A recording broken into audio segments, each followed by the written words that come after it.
Brace yourself. If you've ever thought your emotions were being misunderstood, imagine living in a world where your panic attacks were blamed on a rogue organ taking a road trip through your body. Sounds absurd, right? Well, buckle up. Tonight's tale isn't fiction. It's a chilling walk through history, where women's fears, anxieties, and breakdowns weren't just ignored, they were punished.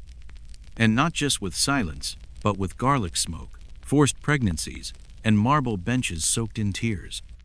So before you sink too deep into that couch, hit that follow or subscribe button, only if you're into unsettling truths, of course. And hey, drop a comment telling us where you're tuning in from. Who knows, maybe you're watching from the very ruins we're about to unearth. Dim the lights. Turn on a fan. Let that low hum pull you into this bizarre journey, a story of misplaced medicine, misunderstood minds, and how humanity once tried to fix emotional turmoil with incense and ignorance. Let's start our descent in the ancient city-state of Myrmidon, a fictionalized blend of Greece's golden age, full of philosophers, epic poems, and aggressively incorrect ideas about women's bodies. Picture this. It's 432 BEC. You're Lysandra, a potter's wife with a sharp tongue and a soft heart. Lately, though, your chest feels like it's in a vice. Your breath catches. Random tears leak from your eyes, like your soul's spring has cracked. Your world's spinning, but no one else seems to see the world. You go to the village medicus, a bearded elder named Thalos, who smells vaguely of dried fish and stale wine. He listens as you describe your torment, the invisible weights crushing your chest, the electric dread that snakes up your spine. He strokes his beard, squints at the sky, and then declares with great conviction, "Ah, your womb has gone rogue." Excuse me, what? Thalos isn't joking. In fact, he's echoing the teachings of Demetron the Learned, Myrmidon's most revered thinker, who genuinely believed that a woman's uterus, or the sacred sac, as they called it, could grow restless and begin wandering the body like a homesick turtle. If it floated too high, breathlessness; too low, trembling limbs; lurking behind the heart, that crushing anxiety. Now here's where it gets medieval avant la lettre. The prescribed treatment was less therapy and more olfactory manipulation. To coax your rebellious uterus back into place, the healer would wave sweet-smelling herbs, like anise or lavender, near your pelvis and vial, nose-crumpling ones like scorched goat hair near your face. This pungent tug-of-war was meant to guide the wandering organ home, like a medieval version of a Google Maps reroute. There you are, lying on a stone slab, with Thalos performing what essentially looks like an exorcism for your reproductive system, muttering prayers while holding a burning clove of garlic beneath your nostrils. Scientific? Hardly. But it was the accepted wisdom of the time. Women like Lysandra weren't seen as feeling beings with internal landscapes of grief, worry, and heartbreak. They were vessels, mysterious, emotional, and perpetually suspect. When they broke down, it wasn't due to trauma or stress. It was their womb acting out like a spoiled child. The idea of emotional distress being tied to a woman's psychology hadn't even been born yet. Instead, fear and sadness were filtered through a thick layer of anatomical guesswork and heavy incense smoke. To be somewhat fair, only slightly, the thinkers of Myrmidon had no access to brain scans, hormones, or even a basic understanding of mental health. They interpreted behavior through the only lens they had, one of superstition and male dominance. But blaming deep emotional suffering on a traveling organ? That's like saying your home's flooding because your couch decided to move into the attic. Fast forward a few hundred years across the churning waters of history, and we arrive in Valerium, a fictional counterpart to ancient Rome. The aqueducts are stunning, the togas are freshly pressed, and compassion? Still on backorder. In Valerium, if you were a woman suffering from what we would now call anxiety or depression, there were no counselors, no crisis hotlines, and definitely no lavender-scented bath bombs. Instead, the local wisdom dictated by men in robes with too many scrolls boiled your suffering down to one thing: uterus idleness. Yes, you heard that right. The leading theory among Valerian doctors was that your womb was simply bored, not malfunctioning this time, just unemployed. Their fix? Marriage, pregnancy. And if that didn't work, more pregnancy. They called it furor uterinus, which honestly sounds like a gladiator finishing move but was actually a diagnostic term. Show too many tears, raise your voice, question your husband's hunting schedule. You were not an emotionally overwhelmed human. You were defective. And the fix was to bear children until the madness passed. One healer, a man named Severian, author of the disturbingly popular Womanly Wellness Compendium, advised that women should simply avoid excess emotion. Just stop feeling things. That's like telling a drowning person to stop getting wet. Husbands were encouraged to be gentle, which in Valerian terms meant not shouting during dinner or slapping your wine goblet too hard. If you were a wealthy woman showing signs of inner turmoil, you might be given wine and lyre music. Sounds relaxing until you realize your humanity is still being denied. For the lower classes, the solutions were far less poetic. Strange herbs, temple rituals, or simple neglect. And if you happened to shed too many tears after losing a child, or dared to disagree with your husband at a feast, you could easily be accused of being cursed, or worse, of having offended the gods. That earned you a visit from the local seer, who'd wave bones and ash over your head while chanting under his breath. So, as Valerian paved roads and codified laws, it also paved over the emotional realities of half its citizens. Women's mental anguish was labeled, boxed, and buried under expectations of obedience and childbearing. Their pain was rebranded not as something to understand, but something to control. And that was just the beginning. If you were a woman in the Middle Ages and your hands trembled or your chest tightened for no reason, it wasn't because of trauma or stress. No, it meant Satan was squatting in your soul, probably redecorating the place with pitchforks and bad decisions. That's how far off the rails society went when it came to understanding women's mental health. The science didn't just stall, it threw itself in reverse and careened into a bonfire of superstition, fear, and holy confusion. Tonight, we're unraveling the terrifying mindset that once equated anxiety with possession, and where a little too much crying could lead to public trials, exorcisms, or an express ticket to the nearest stake. If you haven't already, follow or subscribe for more twisted tales like this, because the more we look back, the clearer it becomes just how wrong humanity got it. Let's step back into the dusky, candlelit streets of Eldwire, a fictional medieval town where logic went to die and fear ruled every cobblestone. In Eldwire, a woman named Brianna struggles nightly with panic. Her chest tightens, she hears whispers that aren't there, and sometimes, in the silence, her thoughts spiral into deep, choking dread. These weren't cries for attention, they were symptoms. But try telling that to the church elders. To the local clergy, Brianna wasn't mentally unwell. She was touched by shadow, a euphemism for being demon-smooched.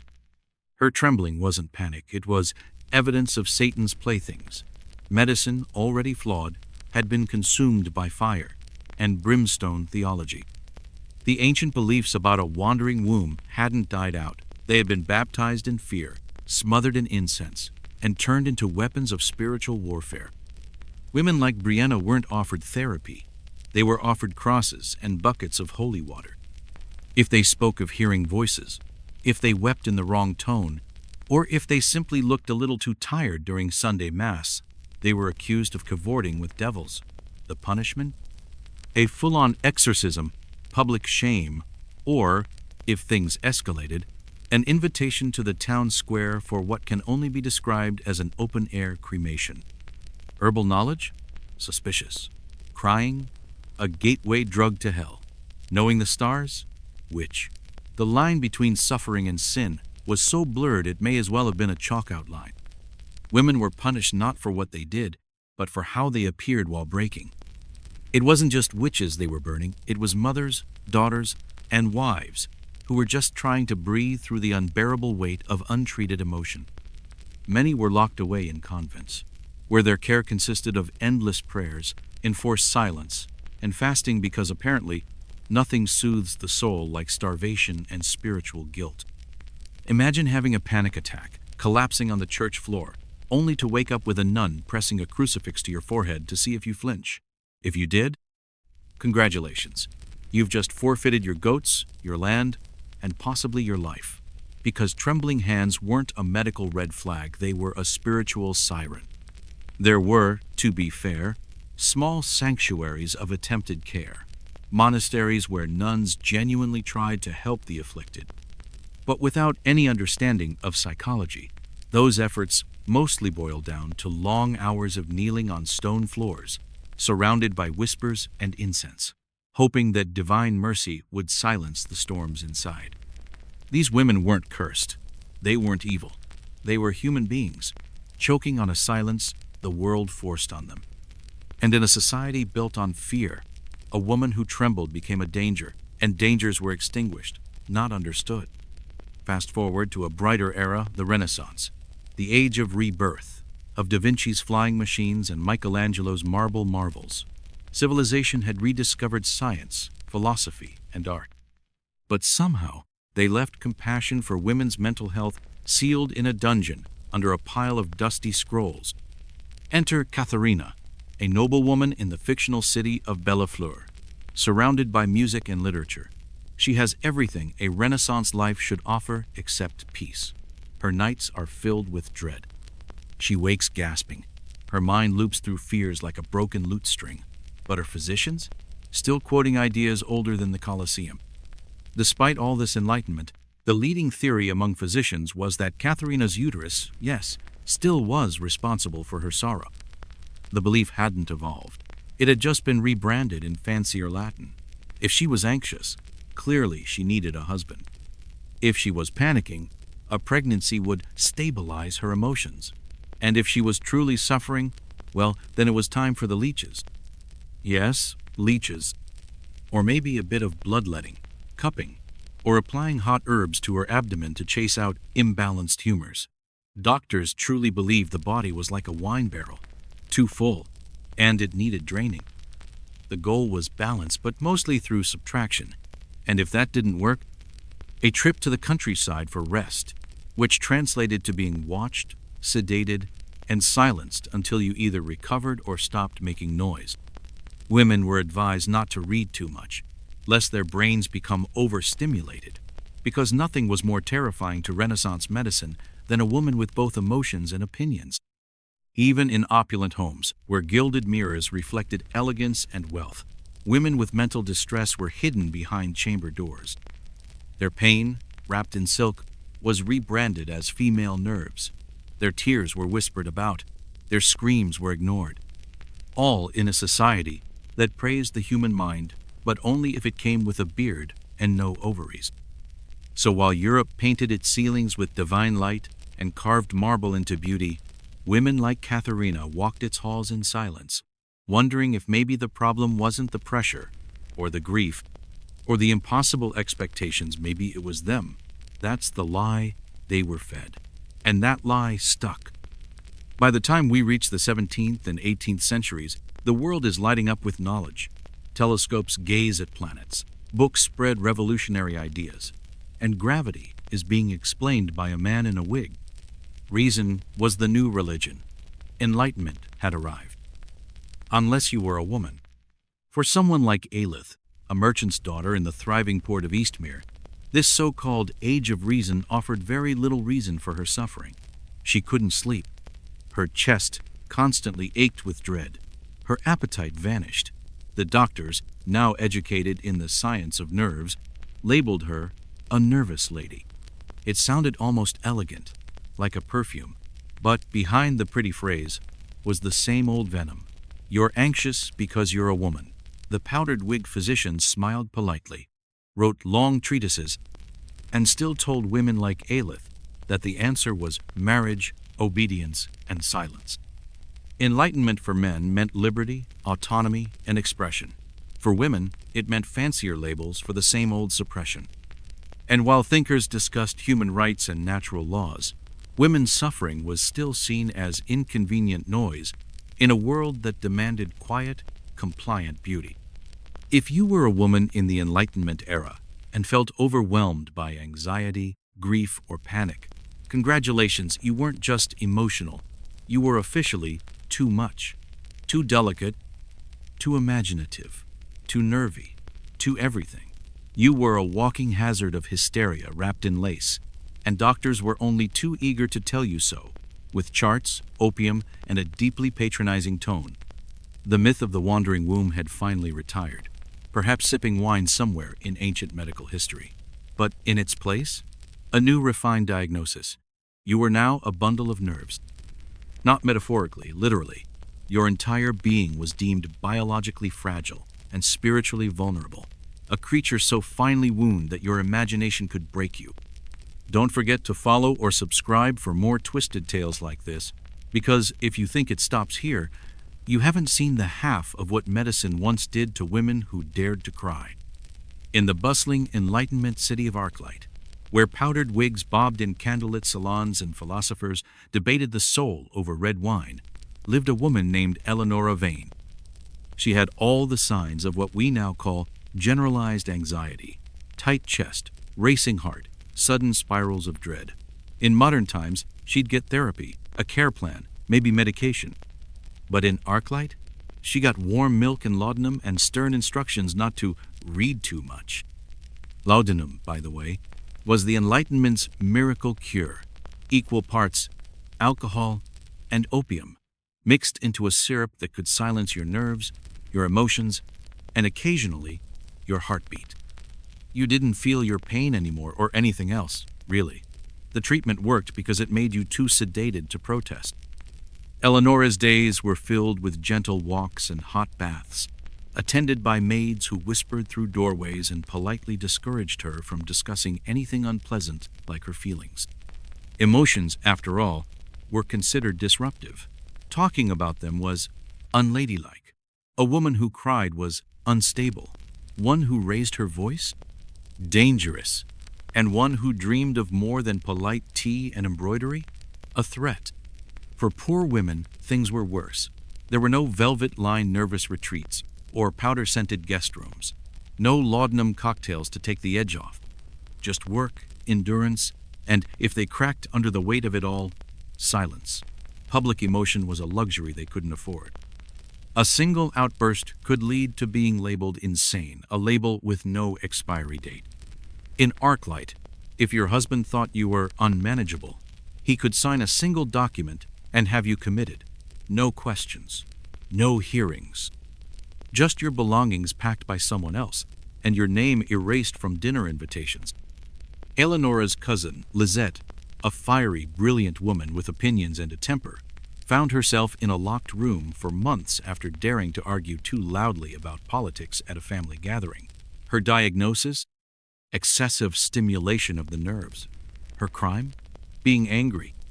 So while Enlightenment thinkers crafted libraries, reasoned with the cosmos, and redefined the laws of the universe, women with anxiety were locked in quiet rooms and told to calm down. This era praised logic, but only if it wore breeches. As the candlelight of the Enlightenment flickered into the gaslight of the 19th century, society entered its next grand illusion, the Victorian Age. Outwardly elegant, immaculately dressed, and choking on moral purity, the era refined the suppression of women's mental health into an art form.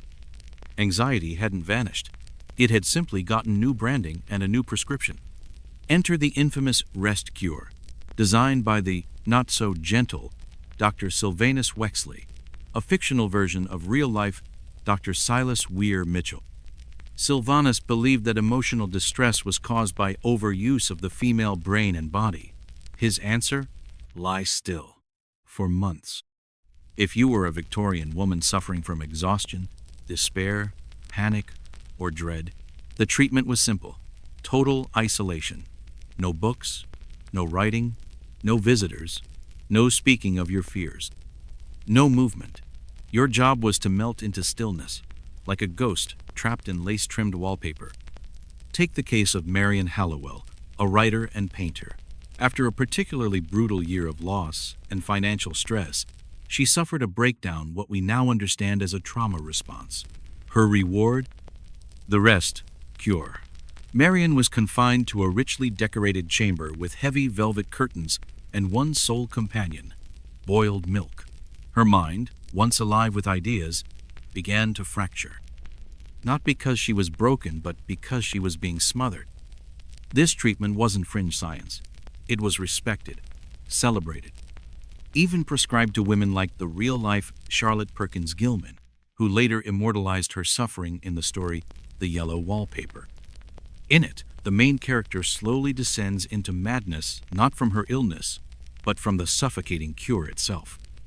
But if the rest cure didn't work, welcome to the asylum. Victorian asylums were grand stone buildings that promised healing and delivered despair. Women were committed for reasons ranging from postpartum depression to grieving too long. Once inside, they were subjected to ice baths, isolation, morphine injections, or moral discipline, which often meant being punished for expressing emotion. Consider Eva Trenton, a young widow in our story's world, who was institutionalized after crying too long after her husband's funeral. Her days became a blur of cold sheets, locked doors, and stiff prayers. She was observed for signs of madness, which included not smiling, talking quickly, or asking too many questions. No one asked Eva what had happened. No one traced her grief. No one acknowledged that trauma might not resolve itself in a week. Women were expected to be angels, serene, smiling, composed. Any crack in that image meant failure, and failure meant removal. So the Victorian world, with its tea parties and silver spoons, hid away its anxious women, wrapped them in silence and told them to smile. And when they couldn't, it punished them for breaking the illusion. As the century turned, and gas lamps lit the growing cities of the early 1900s, society was beginning to shift ever so slightly. Enter Dr. Simon Freud, a fictionalized version of Sigmund Freud who tossed holy water and herbs aside in favor of couches and questions. The father of psychoanalysis wasn't interested in demons. He believed women's anxiety had nothing to do with wandering wombs and everything to do with repressed memories and unresolved desires. Finally, progress, right? Well, not exactly. Instead of labeling you possessed, the new diagnosis was internalized guilt, or maybe suppressed rage, or the big favorite, repressed sexual desire. Freud's solution? Lie down, talk, and don't stop until he tells you what your dreams really meant. Had trouble leaving the house? Probably symbolic. Nightmares? Likely about your mother. Panic attacks? Oh, definitely something sexual. Possibly something suggestive in your childhood. You just didn't know it yet. So, while this new wave of psychoanalysis was less physically cruel, it came with its own invisible chains, because once again, the blame fell not on society, not on trauma, but on you, the woman. The mind, the mess. You weren't haunted anymore, just hysterical, in a slightly more respectable way. Follow or subscribe for more twisted tales like this, because the real horror story isn't what these women felt. It's how no one ever truly listened. If you weren't getting better, maybe you weren't trying hard enough. Maybe the panic was your own resistance. Maybe you weren't sick, just stubborn. That was the unspoken judgment simmering beneath the polished surface of early psychoanalysis. Yes, the cages were gone, the bloodletting jars tucked away. But women's anxiety? Still filtered through the eyes of men in velvet chairs and academic tweed, scribbling their notes while deciding which theory best explained your trembling hands. Follow or subscribe for more twisted tales like this, because this one takes us from the smoke-filled salons of Vienna to the silent kitchens of suburbia, where fear wore lipstick and screamed behind closed eyes. In a shadowed room somewhere in 1920s Welsberg, a fictional stand-in for Freudian Vienna, a woman named Clara Drexel sat on a tufted chaise. Her fingers clutched the velvet. Her breath hitched. Her voice, barely a whisper, tried to explain what she couldn't even understand, a pounding in her chest that came out of nowhere, a fear that followed her like a ghost. But the doctor wasn't listening to the fear. He was listening for symbols, for suppressed memories, for hidden meaning. Clara's anxiety wasn't about the loss of her brother in the war. or the unbearable silence of her home. According to Dr. Reinhardt, her new psychoanalyst, it was likely about her father, or her womb, or both. Freud's revolutionary theories had opened doors, sure, but they hadn't let women all the way through. Instead of demons, now women were haunted by their own supposed desires, interpreted, dissected, and reshaped by the male mind. Was Clara grieving? Probably. But more importantly, was her grief erotic, symbolic, phallic? You see, in this modern age of analysis, women were finally allowed to speak, just not always allowed to be right. If your dreams were confusing, they were reclassified. If your panic was inconvenient, it was pathologized. And if you questioned the process, that was resistance, another symptom. So the question lingered like smoke in the office. Could a woman ever simply be anxious without having it blamed on libido, lost innocence, or latent maternal guilt? Or would every breakdown be boiled down to a metaphor, every panic attack pinned to a memory she didn't even have? The 1950s arrived like a cinematic daydream. Streets sparkled, suburbs sprouted like well-watered hedges. The war was over, the kids were in school, and dinner better be ready by 6. Meet Grace Alden, the quintessential housewife of a tidy little town called Elmsend. Her lipstick was perfect. Her roast, always medium rare, and her anxiety, smothered in casserole and drowned in silence. Because in this golden age of optimism, there was no room for unease. Everything was fine. Glossy magazine ads told her so. So did her husband, and the radio, and her neighbors who complimented her hydrangeas while wondering why she looked so tired all the time. Grace didn't scream, but she wanted to. She wanted to scream in the middle of the laundry room, behind her perfect garden, inside her smiling reflection. She didn't understand why the dread came in waves, why her hands shook, why she felt invisible in her own story. Enter the wonder pill of the post-war age. Valadrine, our fictional stand-in for Valium, marketed as Mother's Little Helper. It promised peace, calm, and a return to pleasant silence. Its earlier cousin, Meltronics, had paved the way another sedative for another generation of overwhelmed women. Doctors prescribed them with a smile and a wink. Feeling nervous, dear? Here's something to take the edge off. Feeling numb, sad, lost? Here's a prescription, and don't forget to refill it. No one asked Grace if she was lonely. No one wondered if spending every day vacuuming in heels while hosting dinner parties might be slowly crushing her soul. The messaging was simple and chilling. If you're unhappy, it's you, not the expectations, not the isolation, not the pressure to be a homemaker, a mother, a hostess, a saint. If you couldn't smile through it all, you were defective. And thanks to pharmaceutical advertising, that diagnosis came with a soft pastel bow. One ad for a tranquilizer showed a woman gripping a kitchen sink with dead eyes.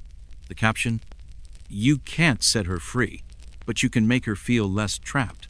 Another ad showed a serene woman in pearls with the tagline, "Peace of mind in a pill." That was the promise. Chemical contentment, domestic bliss, and absolute emotional silence. By the 1960s, millions of women like Grace were medicated, not because they were mentally ill, but because they were tired. Tired of pretending. Tired of never being asked what was wrong. Tired of living in a world where the only acceptable emotion was gratitude. The pills did offer relief. They dulled the edges, but they also dulled everything else. And slowly, underneath the chemical calm, a deeper truth began to form, one that couldn't be silenced with sedation. What if her anxiety wasn't an illness? What if it was a warning? A quiet rebellion from a soul that had been asked to sit still for too long? By the 1970s, something had shifted. The casseroles were still bubbling. The driveways were still swept. But inside those tidy homes, the women had questions, and they were no longer whispering them. Why am I the only one medicated? Why does my pain get a prescription but not a conversation? Who decided I should apologize for my fear? The feminist movement wasn't just about equality. It was about clarity. Women across the fictional city of Arbor Hill and beyond were meeting in living rooms, on campuses, in church basements, forming consciousness-raising circles, passing books, and comparing stories. They weren't just anxious, they were awakening. They discovered something electric in those meetings. They weren't alone. Their despair wasn't personal. Their pain wasn't shameful. It was shared. It was systemic. And for the first time, they said it out loud. Books like The Second Self by Meryl Calder, our stand-in for the feminine mystique, tore through the myth of perfect domesticity like a knife through crepe. It described the problem that has no name, but every woman knew it. That tightness in the chest, that dread in the morning, that ache that came from living a life that looked beautiful and felt empty. And when one woman finally said it, it's not in your head, it's in the walls. Something shattered. The illusion, the silence, the guilt. They stopped accepting pills as apologies. They stopped letting the world rename their anguish. They began questioning the very systems that had turned their emotions into medical problems for centuries. And slowly, in the soft light of these new conversations, a different kind of therapist emerged. Not a priest, not a philosopher, not a Freudian gatekeeper, but a listener. One who didn't say, "What did your father do?" but instead asked, "What happened to you?" One who didn't treat silence as compliance, but as a cry for help. And for the first time in centuries, women's pain wasn't being erased or explained away. It was being heard. Imagine this: every panic attack, every spiral of dread, every breakdown behind a bathroom door, all reduced to a prescription for marriage. Or worse, a gentle nudge toward motherhood. That was the mindset for decades. If your heart raced, maybe it was because you hadn't yet held a baby. If you couldn't sleep, maybe you just needed a husband to pat your head and tell you when to calm down. But something was changing. Finally, women weren't just lying on therapy couches anymore. They were sitting behind the desks. They were in lecture halls, hospitals, publishing papers, decoding the same disorders that once had them locked in rooms. Psychology, psychiatry, medicine. Women were breaking into spaces that had long misread them, and this time, they weren't there as subjects. They were the scientists. Was it perfect? Not even close. Misdiagnosis still lurked in waiting rooms. Bias still slithered through medical charts. And pharmaceutical companies were throwing sedatives at symptoms like glitter at a parade.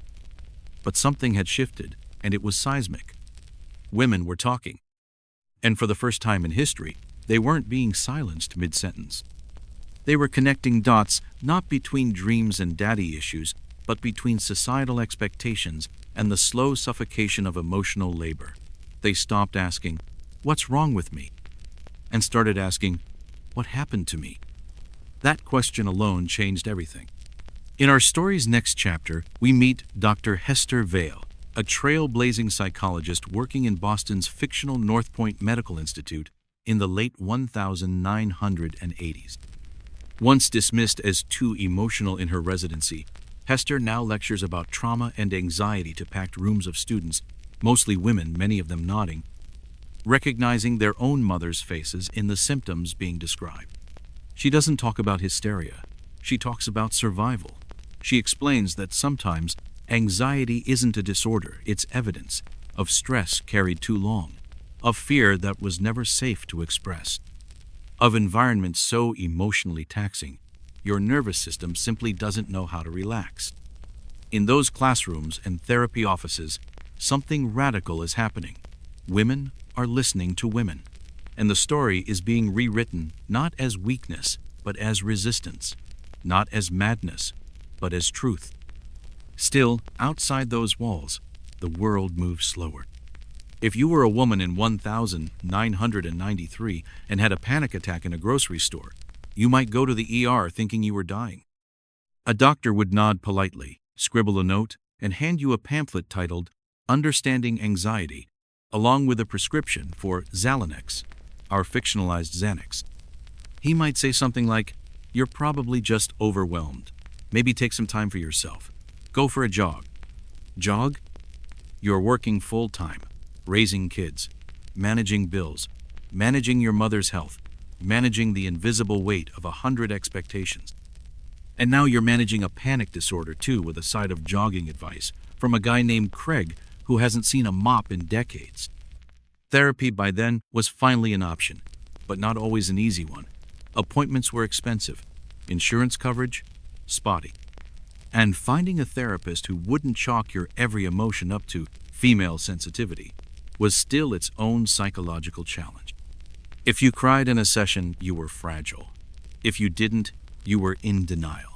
Either way, you couldn't win. But still, having a diagnosis, having a name for your experience, felt like turning on a light in a pitch-black room. It meant you weren't broken. You weren't lazy or weak or just being too dramatic. You were human, with a body reacting exactly the way it should in response to too much pressure. And the science was catching up. Medications improved. SSRIs, selective serotonin reuptake inhibitors, hit the mainstream. Calistrol and Nerolift, our versions of Prozac and Zoloft, were marketed as sleek chemical life preservers. They worked for many, bringing clarity, control, and finally, relief. But here's the problem. These pills often arrived without context. No one asked about your childhood. No one checked for generational trauma, emotional neglect, or what it felt like to be a woman constantly apologizing for her own mind. They just said, "Take this, you'll feel better." It was progress, sure, but it was clinical progress. Cold, efficient, precise, not always kind. The labels had changed, but the loneliness, still there. The shame, still lingering in the silence between doctors' visits and side effects. Because even in a world of mental health pamphlets and pill bottles, women still found themselves whispering that same aching question. Will anyone ever ask why I'm afraid? Then came the 2000s. The age of flip phones, frosted lip gloss, and pop culture psychiatry. And for the first time ever, the world stopped asking, "What's wrong with you?" and started asking, "What happened to you?" It didn't start with megaphones. It started with whispers, TED Talks, memoirs, quiet revolutions in clinical circles. Women wrote their stories. Therapists began listening. Survivors connected dots. Anxiety was no longer a standalone diagnosis. It was a symptom of something deeper. That something had a name now: trauma. Welcome to the era of trauma-informed care, where the nervous system wasn't just studied, it was respected, where someone finally asked, what if your hypervigilance isn't irrational? What if it's learned? And for millions of women, that question hit like lightning. Because now, the root causes were being named: abuse, generational silence, workplace harassment, the quiet, constant strain of performing perfection while dying inside. Suddenly, your panic wasn't a personality flaw, it was a wound. And wounds? Wounds can heal. But let's not romanticize it. The world still worshipped busyness. Women were still expected to carry 3 lives in one schedule: raise the kids, earn the paycheck, organize the birthdays, smile through the panic, meditate at 6 a.m., meal prep, schedule therapy, show up perfect on Instagram. And yet, something was shifting. Yes, therapy was more available, but still pricey. Yes, women had the language now, but not always the support. Social media helped build solidarity, but also sold crystal candles and filtered sadness as self-care. For every woman telling the truth, another was told to drink more water or just breathe. Still, through the noise, one truth stood tall. Anxiety wasn't weakness. It wasn't failure. It was history whispering through the bloodstream. It was pressure passed down from grandmothers who never got to cry. It was grief coded into muscle memory. It was real, and it deserved more than silence. Now, as we enter the digital age, the one ruled by notifications, curated identities, and anxiety that never logs off, women carry centuries of misdiagnosis in their DNA and clarity in their bones. Because the truth is, they were never crazy. They were unheard. You want to slow down? Good luck. In the modern world, even rest is graded. Your meditation is timed by an app. Your sleep is scored. And if you try to unplug for a few hours, Your inbox will punish you like a vengeful spirit. Notifications pile up like shame. Miss a few texts, and you're suddenly antisocial. Skip a day online, and the algorithm treats you like you died.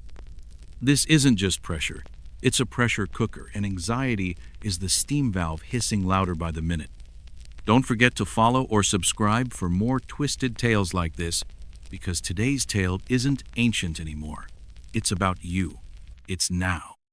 It's what happens when centuries of emotional suppression crash headfirst into 24/7 availability. We scroll through endless reels promising inner peace in under 30 seconds. Breathe in, tap here. Matcha is your new mother now. All helpful until the tools become another exhausting checklist in your already overpacked life. Journaling, breathwork, stretching, affirmations. It's all beautiful until it's just more to do on a day where getting out of bed already felt Olympic. Even self-care has been hijacked by capitalism. Your nervous breakdown has a color-coded planner now. At the heart of it all, the root cause of women's anxiety remains agonizingly familiar: pressure. Be smart, but not intimidating. Be funny, but not too much. Be healthy, but don't act like you're trying too hard. Be beautiful, but pretend it's effortless. Respond to your boss. Check in on your friends. Join the PTA. Post your brunch. Refill the dog's allergy meds. And make sure your house looks clean enough for a TikTok tour, just in case someone FaceTimes. It's no wonder your chest feels like it's wrapped in barbed wire. In a world that demands you be on every second, rest starts to feel suspicious. You close your eyes, and guilt taps your shoulder. You cancel a plan, and doubt creeps in, because somewhere along the way, rest became rebellion. But here's the quiet, radical truth. Your anxiety isn't a glitch. It's a signal, a coded message from your nervous system whispering, "This isn't sustainable." After centuries of being silenced, sedated, dismissed, and dismissed again, something surprising is finally happening. Women are slowing down, not because society let up. It hasn't. But because many are choosing to listen to the scream inside before it becomes a roar. In quiet corners of the internet, in living rooms and therapy offices, in yoga studios that smell like eucalyptus and resolve a gentle revolution is underway. No matching outfits, no sponsorships, no trendiness, just the radical act of doing less. It's not lazy, it's sacred. Rest isn't a failure now, it's resistance. And it's a form of medicine that's been denied to women for generations. Not the prescribed bed rest of the Victorian era, which was more prison than prescription, but the kind of rest that says, "I'm enough, I've done enough, and I don't owe anyone my breakdown." Women like Mira, a 34-year-old schoolteacher from our fictional town of Glen Hollow, used to measure her worth in calendars and commitments, birthday parties, lesson plans. Every yes felt like armor, but inside, she was falling apart. One day, she left the dishes in the sink. Nothing collapsed. Then she turned off her phone. The earth didn't stop spinning. These tiny rebellions began to form the foundation of something larger, a movement, a reframing. Women began drawing boundaries not as apologies, but as declarations. They formed community circles not built on pressure, but presence, shared space, shared silence. A place where Me Too replaced You Should, where healing didn't look like enlightenment, but like crying on the floor one day and feeling okay the next. Because recovery isn't a clean narrative arc. It's messy. Sometimes it looks like a wellness retreat. Other times it looks like canceling everything and hiding in your bathroom with a spoonful of peanut butter. Both are valid. Maybe, just maybe, anxiety doesn't mean you're malfunctioning. Maybe it means you're awake in a world that would rather keep you numb. So tonight, if your heart is racing or your thoughts won't slow down, remember this. You were never meant to run at this speed. You are not a machine. You are a creature of breath and rhythm and rest. And choosing stillness in a culture that worships the grind, that's not weakness. That's an act of rebellion. And speaking of rebellion, let's talk about tattoos. Not the Instagram kind. Not your friend's regrettable quote from 2013. We're talking ancient ink, sacred, painful, intentional. Long before lower back butterflies and neck stamp symbols of freedom, tattoos were ritual. Long before pop stars and Pinterest boards, they were medicine, memory, and protection carved into flesh. Let me introduce you to a man named Karn, a hunter frozen in time, found high in the Leverett Mountains in 1991. His body, locked beneath ice and silence for over 50 years, bore 61 tattoos. No skulls, no dragons. Just soot-black lines and crisscrosses etched over his spine, his knees, his ankles. They weren't aesthetic, they were strategic. Modern researchers believe Karn's tattoos were ancient pain management, a primitive form of acupuncture, created not with ink but with burnt herbs and sharpened bone. Each line a prayer, each mark a remedy. And Karn wasn't the only one. Across the dunes of ancient Nubara, our stand-in for Egypt tattooed mummies have been found, most of them women. Their bodies carried dots and spirals along their thighs and abdomens, likely intended to guard them during childbirth, or symbolize devotion to the goddess Luthara, the divine protector of life. These tattoos weren't accessories, they were armor. They told stories when there were no books. They marked meaning before we had language. They were earned in pain, worn in pride, and carried into the afterlife like a sacred badge. In the icy burial grounds of northern Severa, a land echoing Siberian culture, nobles and warriors were laid to rest wrapped in myth, their skins inked with curled deer, winged beasts, and shadow-eyed panthers. These weren't decorations, they were declarations of power, rank, spirit, survival. And what's stunning is that for thousands of years, these traditions were dominated not by rebellion, but by reverence. Before tattoos became rebellion, they were ritual. Before ink meant edge, it meant endurance. And that's the secret thread, binding anxiety and ink across generations. Both speak to things we were never allowed to say out loud. Both tell stories of pain that refuse to be hidden. Both are truths carved beneath the surface. So maybe next time your chest tightens, you'll hear it for what it is. Not a flaw, not a malfunction, but a message. And maybe that message deserves to be marked, not erased. The next time you see a simple line of ink on someone's wrist or spine, stop for a moment. What you're seeing isn't just art, it's the faint echo of a tradition older than writing, older than kings, older than nearly every known language. That line? Someone else carved that same shape thousands of years ago using fire, ash, and bone. And to them, it didn't mean aesthetic. It meant everything. To understand the soul of tattooing, we have to leave our digital world of stylized studio ink and influencer body art. We must drift across oceans and centuries to the sacred volcanic islands of Europa Nui, a fictional stand-in inspired by the real cultures of Polynesia. In these lands, Samoa, Tonga, Tahiti tattoos weren't accessories. They were ceremonies. They weren't chosen on a whim after a night out. They were earned through pain, tradition, and ancestral rite. Even the word tattoo comes from their world. Tatau, meaning to strike. A name born not from ink, but from sound. The rhythmic, hypnotic tapping of bone tools against skin.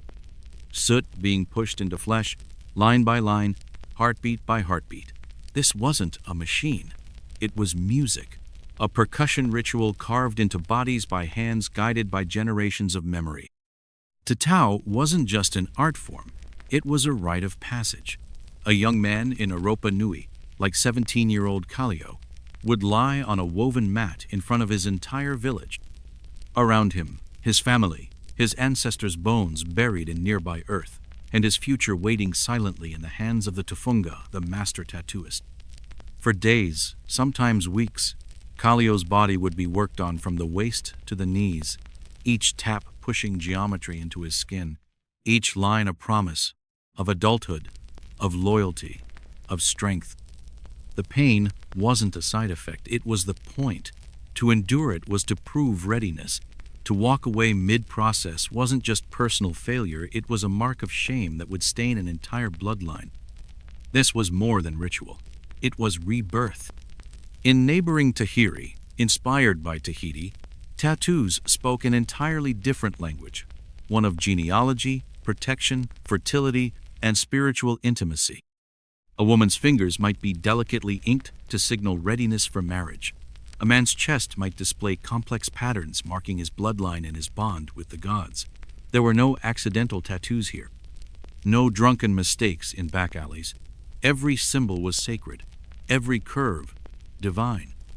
And today, in many Polynesian cultures, the art still lives. It breathes through lineage. It pulses through memory. It isn't about rebellion or fashion. It's about roots worn on the body like living scrolls. Every mark a story passed down through the skin. But not everyone saw it that way. When the first European ships arrived in the Pacific during the 18th century, led by men like Captain Halford Cook, they looked upon these sacred markings with a cocktail of curiosity and fear. His journals described tattoos as savage artistry, strange, wild, beautiful in a way that unsettled their order. And yet, Cook's own crew quickly adopted the practice not as tribute, but as souvenirs. Marks of travel, moments reduced to ink, stripped of their meaning, worn without reverence. Still, the origin remained clear. Polynesian tattoos were never casual. They were declarations, proof that you had faced fire and chosen to carry it. Now, let's drift eastward into more complicated shadows, into lands where tattoos weren't about pride, but punishment. Ancient China and early Japan each tell their own tales, woven with threads of beauty, shame, resistance, and rebellion all inked into the flesh. In early dynasties of Faiheng, our mirror for ancient China tattoos weren't revered. They were stigmatized. Instead of rites of passage, tattoos were sentences.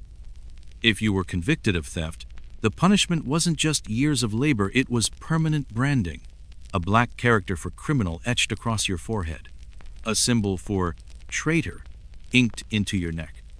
You didn't just pay your dues, you wore them. Forever. This was called cheap, and it was exile in ink. A public, lifelong scarlet letter designed to remind society and you of who you would never stop being.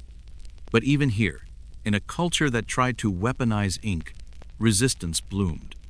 Some warriors, especially those aligned with secret brotherhoods or anti-government rebels, voluntarily tattooed their bodies. Their loyalty wasn't announced in song or scroll, but in dragons slithering up their spines, fire-breathing tigers coiled around their arms.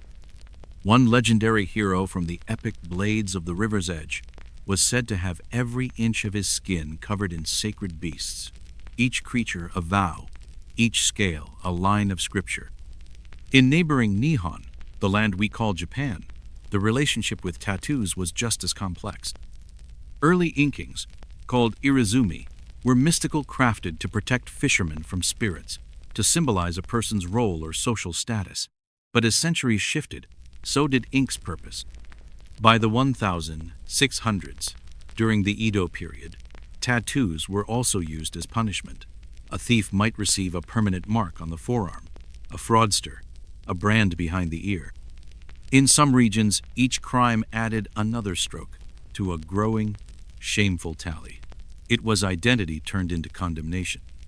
And yet, below the surface, something beautiful began to bloom. Full-body tattoos, colorful, defiant, vivid, emerged from the underground. Commoners, firemen, artisans, gamblers, men whose lives danced constantly with danger began covering their bodies in dragons, koi fish, mythic gods, and snarling demons. These weren't criminals. They were people who worked with their hands, braved flames, faced death daily. Their tattoos were shields, their skin, their storybook. And then came the Kaguren, our fictional version of the infamous Yakuza. This crime syndicate embraced tattoos as both armor and aura. The more ink you wore, the more pain you'd endured. A full-body suit of irizumi wasn't just beautiful. It was terrifying. It was proof of loyalty, brutality, and utter fearlessness. But make no mistake, even among outlaws, these tattoos weren't reckless. They were ritual, often performed by hand, using traditional bamboo tools. They took years to complete. And once they were finished, you didn't just wear them, you became them. So whether carved by bone in a thatched hut or inked in secrecy beneath neon signs, tattoos across history shared one sacred thread. They weren't about rebellion. They were about meaning. Ink was never just skin deep. It was soul deep. It was memory when no one could read. Medicine when there were no doctors. Devotion when prayers didn't feel like enough. So the next time you catch a glimpse of ink on someone's shoulder or ankle, don't assume it's a trend. It might be a declaration, a scar that became art, a pain that found form. In some cultures, tattoos are declarations. In others, they are secrets, hidden beneath tailored suits, revealed only in the mist of bathhouses or in the violent blur of battle. In places like Old Flickering or Edo's alleyways, ink wasn't shared freely. It was worn with weight, with caution. It could symbolize honor or disgrace, sacred promise, or state-imposed shame. Because sometimes the lines carved into your skin didn't just mark you, they defined you. In ancient Europe, the story of tattooing took a different path, one that wandered between battlefield and courtroom, altar and exile. It wasn't a straight line. It was a spiral of paradoxes, depending entirely on one question: who held the needle and who bore the mark? Let's begin on the wild, storm-churned coastlines of early Britannia, where the Virians and Carnathi tribes, fictionalized versions of the Celts and Picts, painted their bodies with ink that looked like thunderclouds rolled across skin. When Roman soldiers first stumbled into their lands, they didn't see weakness. They saw warriors cloaked in wolves' pelts, some fighting nearly nude, their flesh etched with swirling blue spirals that seemed to move when they moved. This ink was made from a dye called woad, extracted from plants, burned down and distilled into a blue-black stain. And it wasn't just aesthetic. It was armor, psychological warfare. It said to the enemy, "I do not fear pain, I wear it." The great chronicler Julian Caesar, our reimagined Julius Caesar, described them with awe and disdain, calling them wild, untamed, and closer to beasts than citizens. Which, of course, is deeply ironic considering what Rome did next. The Romans, known for their obsession with order and control, adopted tattoos not as spiritual practice, but as punishment. If you were a runaway slave, you might be branded with the letters FVG, short for fugitivus, a deserter from the legion, inked with disgrace across your chest, a prisoner of war, tattooed with symbols of submission. Some early Christians were marked, too branded for their heresy, their defiance of imperial gods. These weren't symbols of identity, they were sentences. The ink wasn't a badge, it was a burden. And yet, as always, with ink rebellion seeped through the cracks. In the eastern provinces, certain soldiers began tattooing themselves voluntarily, not out of punishment, but passion. Tiny emblems of their legion, symbols for Mithras or Mars, marks of brotherhood that lived quietly beneath the armor. It was defiance in ink, hidden under metal, whispered between comrades like forbidden prayers. But as the Roman Empire morphed and Christianity surged across Europe, tattooing fell into disrepute. The doctrine now viewed the human body not as a canvas, but as a temple. And temples, apparently, weren't meant to be painted. The church, rising in power, began to systematically demonize tattooing. Anything linked to pagan rituals, indigenous customs, or ancestral marks was swept into the fire, condemned as heathen, rebellious, or worse, demonic. But ink isn't so easily erased. In the shadowed groves of the north, in stone circles and fog-laced moors, the old ways persisted. Mothers tattooed symbols of protection onto their daughters' hands before childbirth. Shepherds etched sacred knots on their arms to ward off wolves and curses. These were not declarations of vanity. These were prayers with pigment, passed from hand to hand in hushed tones in defiance of power. Still, for most of the Middle Ages, being tattooed in Europe meant living on the edge. If it wasn't forced upon you as punishment, it made you spiritually suspect, socially scrutinized, an outsider in your own skin. Unless, of course, you were a pilgrim. In the harsh, uncertain world of medieval pilgrimage, tattooing found an unexpected ally: faith. Those who made the dangerous journey to the Holy Land, walking for months through foreign lands and hostile deserts, often returned with a permanent mark, a cross on the wrist or forearm, a symbol of devotion and endurance, a spiritual passport that said, "I made it. I walked where Christ walked." These marks were often applied by Coptic Christian families in Jerusalem, who had kept the sacred tattooing tradition alive for generations, despite church disapproval. They weren't elaborate. They weren't designed to impress. They were contracts etched in skin, proof of survival and belief. In some monasteries, tattoos were even used internally. Discrete markings under robes identified certain orders. There are whispered accounts, rarely confirmed but never fully denied, of knights during the Crusades having sacred scripture tattooed over their hearts. If they were to die in a foreign land, their body would at least carry the word of God home. Outside the cloister walls, folk traditions still pulsed beneath the surface. In distant villages, tattooing never died. It just went underground. Women in snowbound hamlets inked talismans onto their forearms to protect against evil eyes. Midwives carried symbols on their hands.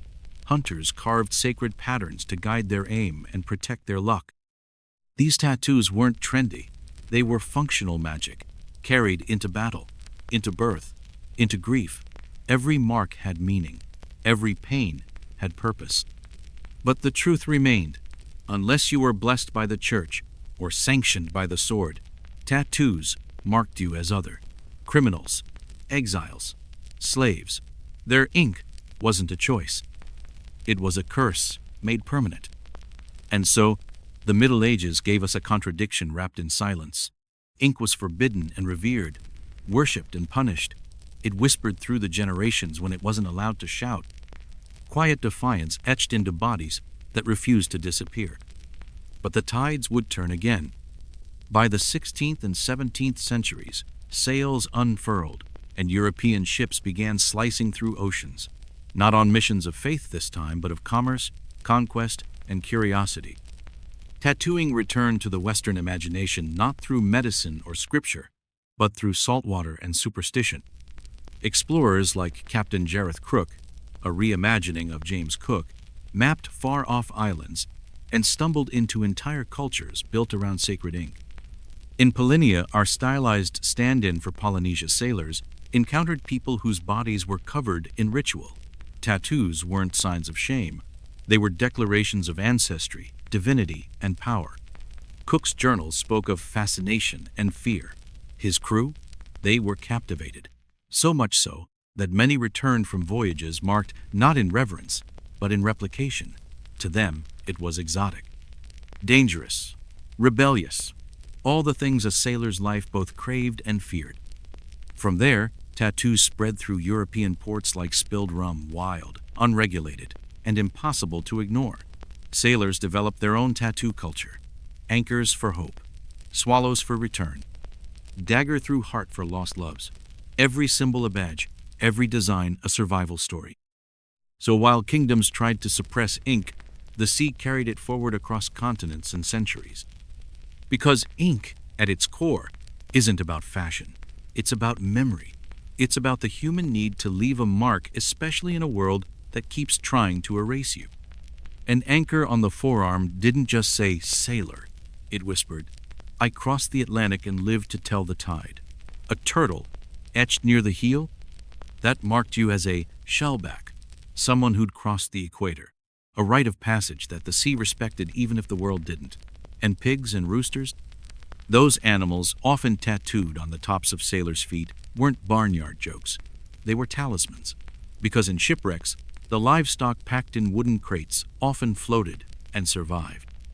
So the thinking was, ink the animals to your skin. Maybe the sea would show you the same mercy. Each tattoo told a story, though, like the sea, their meanings were never fixed. A dagger through a heart might mean lost love.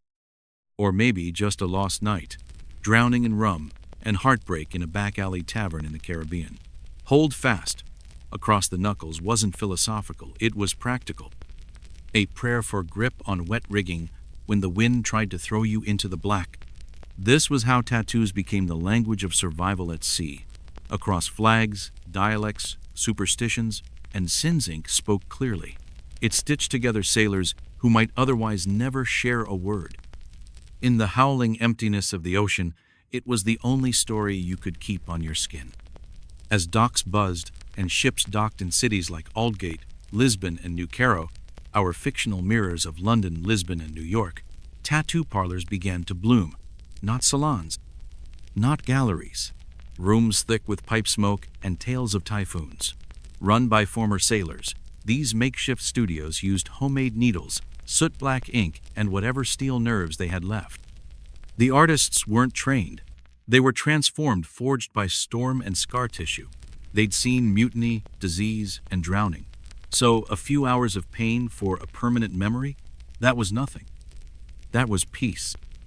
To these men, tattoos weren't fashion.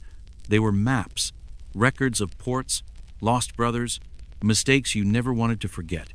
A tattoo was how you kept your ghosts in check. And then, everything changed. In 1891, in a city that never stopped vibrating, New York, a man named Samuel O. Reynard, inspired by Samuel O'Reilly, filed a patent for the first electric tattoo machine. Borrowing from Thomas Edison's failed electric pen, O. Reynard's invention transformed the ritual. Suddenly, a tattoo that once took hours or days could be inked in minutes. The line work was cleaner, the blood less, and the pain, though still present now, took on the feeling of art, not surgery. This wasn't just innovation, it was ignition. With the speed of a lightning strike, tattooing entered its performative era. Traveling sideshows, dime museums, carnivals, all began featuring tattooed men and women as human exhibitions.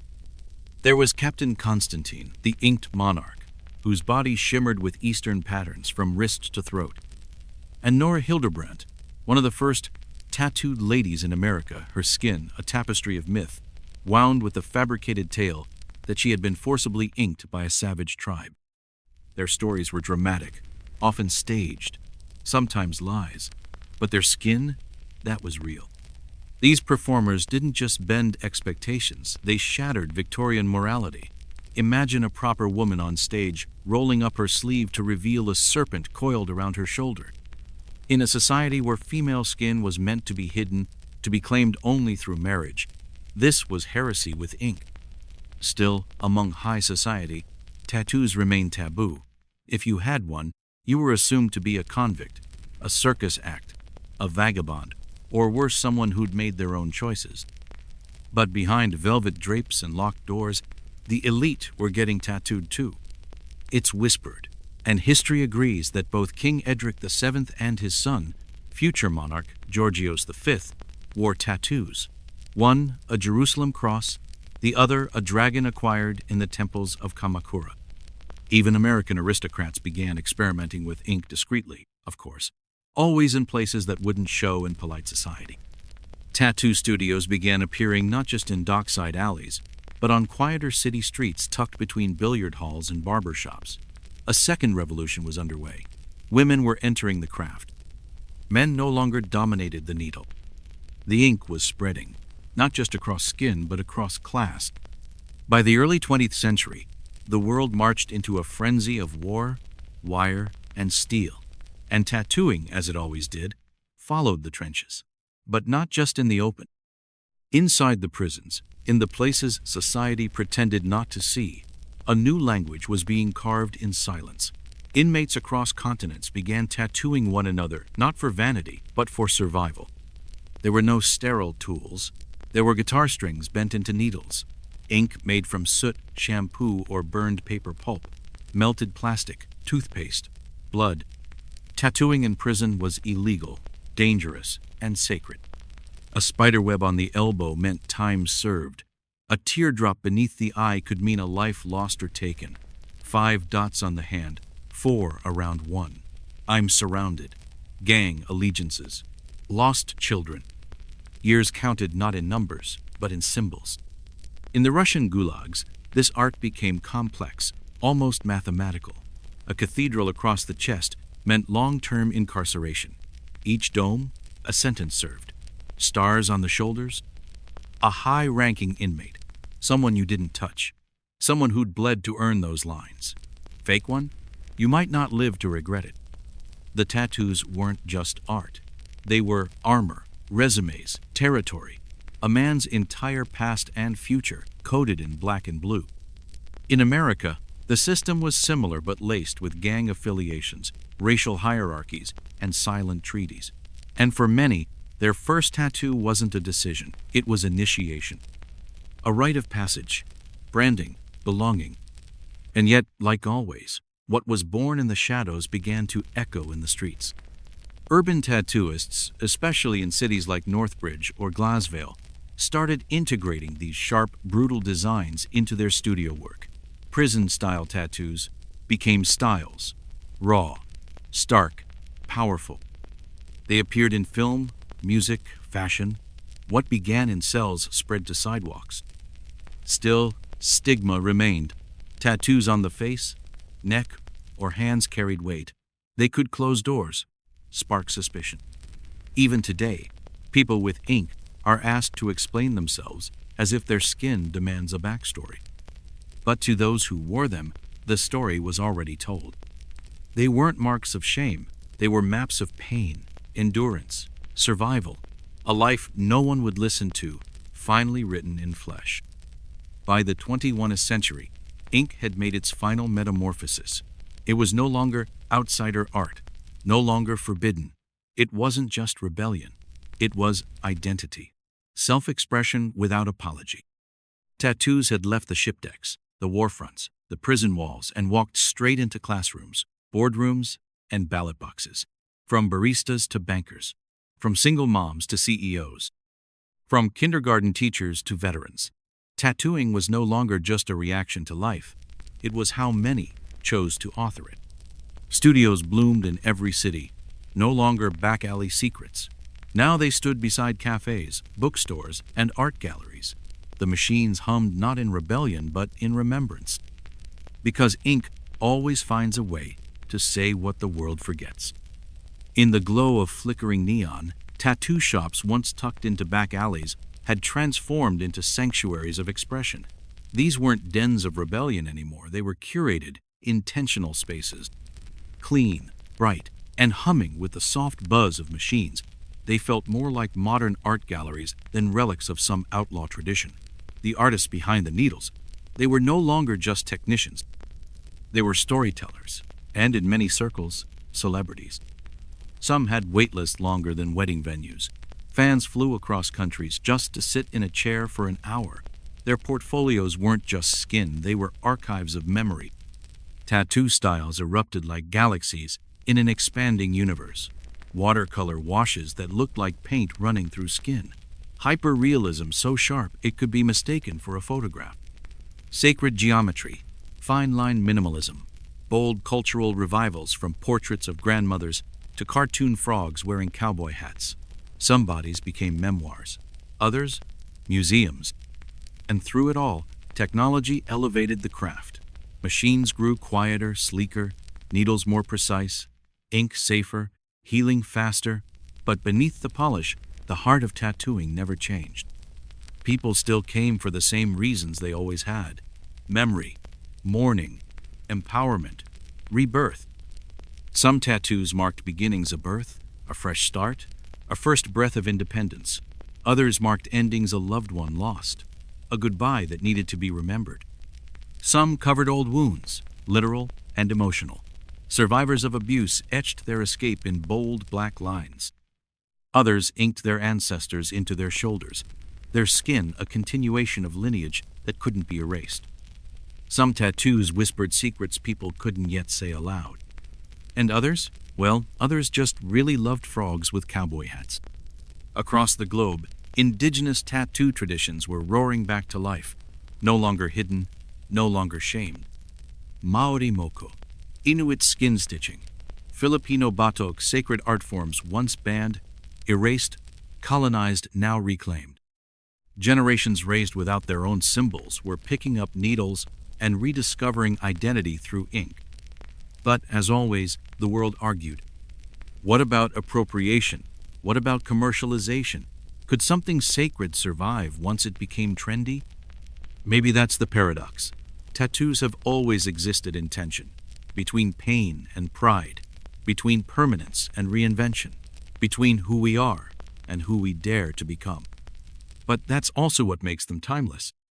And so, we return to the essence.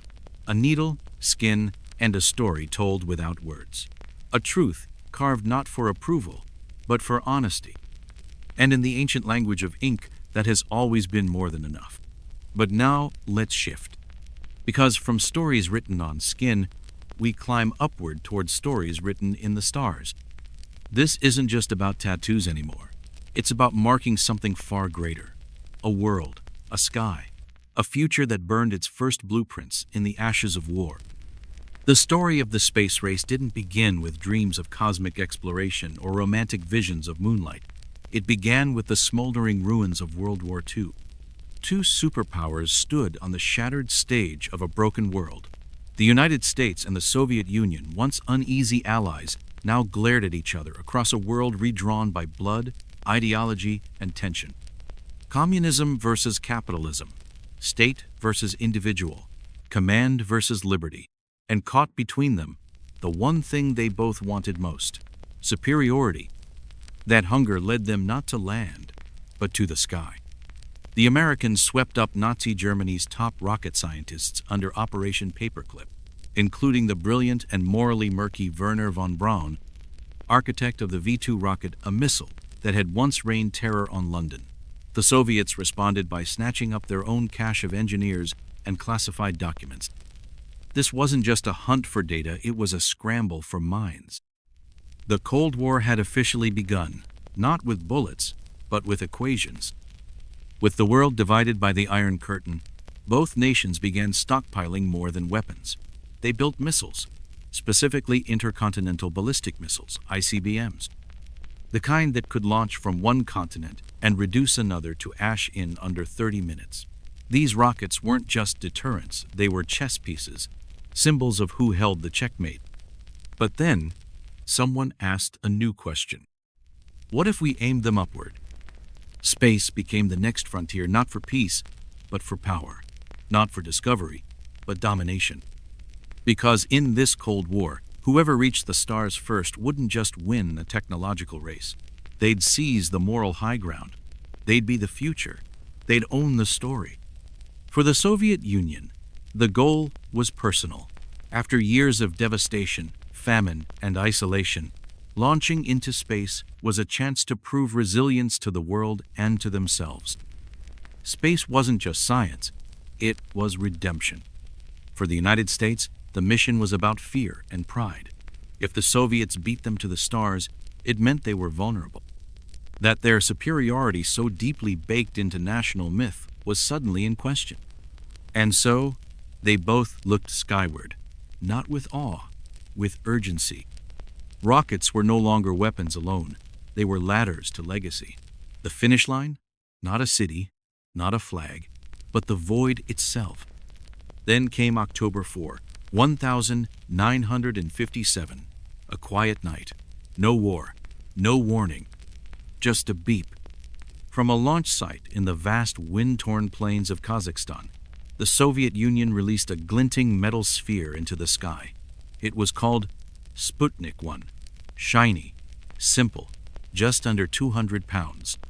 4 antennas, no weapons, no camera, just a pulsing signal, beep, beep, beep, as it circled Earth every 96 minutes. But those beeps hit like bombs. For the Soviets, Sputnik was triumph.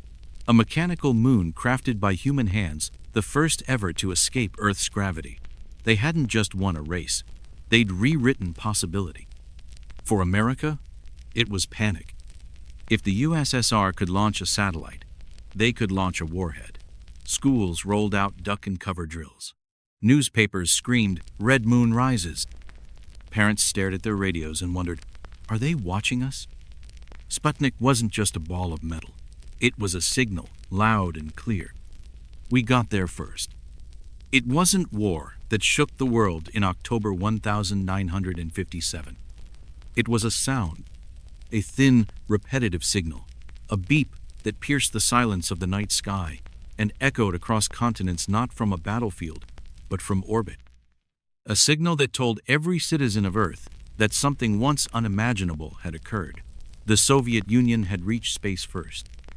The object was small, an aluminum sphere no larger than a beach ball, 4 spindly antennas jutting from its sides. But Sputnik 1 was more than a satellite. It was a declaration. A flag, not planted in soil, but hung in the stars. And it terrified the West. President Eisenhower did his best to steady the trembling nerves of a nation. "It's just a satellite," he insisted. "Technology, not threat," but the headlines screamed louder than he did. Overnight, Sputnik wasn't just a scientific marvel, it was a political earthquake. A new front had opened in the Cold War. Not land, not sea, not airspace. And it had been claimed not by the United States, but by a war-ravaged rival with fewer resources and more resolve. In secret rooms across Washington, the alarms were deafening. Generals, scientists, and senators understood the subtext of that beeping orb. If the Soviets could launch something into space, they could just as easily send a missile down from it. Satellites became symbols. Rockets became warnings. America scrambled. Within weeks, budgets ballooned. Congress funneled money into science and aerospace. School children, who once dreamed of cowboy adventures, were now nudged toward calculus, chemistry, and rocket design. Not just to build futures, but to defend freedom. Then came the second blow. Sputnik 2. Launched only a month later, it was larger, heavier, and it carried a living being, Laika, a stray dog plucked from the cold alleys of Moscow. She became the first creature to orbit the Earth. She would not survive. There was no plan to bring her home. But in the cold arithmetic of propaganda, her death was not the point. Her presence was. The Soviets weren't just ahead, they were accelerating. America had no choice but to transform its panic into action. The answer came on July 29, 1958, when President Eisenhower signed a bill establishing the National Aeronautics and Space Administration, NASA. Built from the bones of existing agencies like NACA, this new body wasn't just a department. It was a promise that America would not be outpaced, that it would not be humiliated, that it would turn fear into fuel and rise. But the gap was already wide. It wasn't until January 31, 1958, nearly 4 months after Sputnik, that the U.S. finally launched Explorer 1. The satellite didn't carry a dog or a human. It didn't beep. What it did carry, however, was science. Specifically, instruments that discovered the Van Allen radiation belts, proving that America wasn't just reacting, it was contributing. Still, the race was on, and the scoreboard wasn't in America's favor. This wasn't just about orbit. This was about ideology, optics, dominance. The United States feared not just technological defeat, but global embarrassment. Around the world, especially in newly independent nations, leaders were watching and wondering, would the future be written in English or Cyrillic? The U.S. needed a symbol, a hero, a human face to place against the Soviet machine. Enter Project Mercury. 7 test pilots, hardened, fearless, adrenaline-soaked veterans of the sky, were handpicked to become America's first astronauts. The press called them the Mercury 7, and overnight they were icons. Their names, John Glenn, Alan Shepard, Gus Grissom, and others, became national currency. America wasn't just sending rockets into space. It was sending its best men. Television cameras rolled. Families gathered in front of boxy black and white sets to watch countdowns and coverage. Kids clipped newspaper headlines. A generation grew up with eyes tilted skyward. But behind a curtain, the reality was brutal. Missiles exploded on launch pads. Test flights spun out of control. Engineers worked around the clock, knowing every error could be fatal. And through it all, the Soviets kept winning. On April 12, 1961, they delivered their masterstroke, Yuri Gagarin, a 27-year-old cosmonaut, a name no one in the West had heard until that morning. He launched aboard Vostok 1, orbited the Earth once, and returned safely. He smiled. He waved. He became a god. Gagarin wasn't just the first man in space. He was the first human. A species had now breached the barrier of gravity, and the Soviets had done it first again. America staggered. It had barely gotten a man into suborbital flight when the USSR had already circled the globe.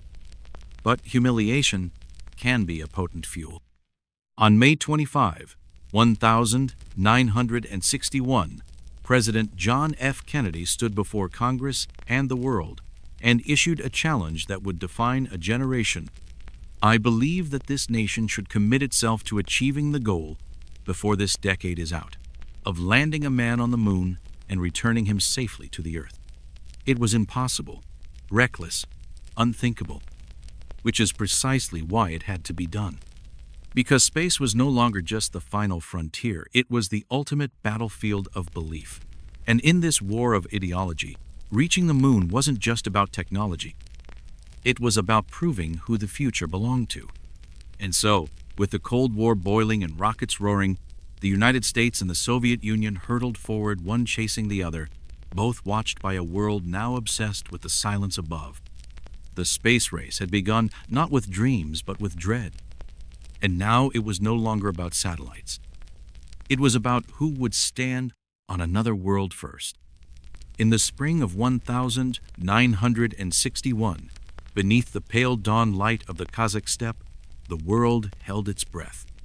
There, towering against the sky like a silent giant, stood the Vostok 1 rocket, its metallic skin gleaming with frost, its engines full of fury waiting to be unleashed. It wasn't just a machine. It was a political weapon, a scientific miracle, and a coffin all at once. Inside its narrow cockpit, cramped in a capsule no bigger than a kitchen table, sat a 27-year-old Soviet pilot named Yuri Gagarin. He wasn't just a man. He was the gamble of a nation. Wearing a pumpkin orange flight suit and a white helmet polished to a bureaucrat's standards, Gagarin looked less like a pioneer and more like a passenger in a missile with no steering wheel. But when his voice came over the crackling radio and he uttered one now immortal word, Poyakali, let's go, he wasn't just launching. He was making history bleed into the sky. At 7 a.m. Moscow time, on April 12, 1961, humanity left Earth. For the first time ever, a human broke through the atmospheric veil and entered the vast, indifferent void we call space. The flight lasted 108 minutes less than the length of a typical movie, but it changed the human story forever.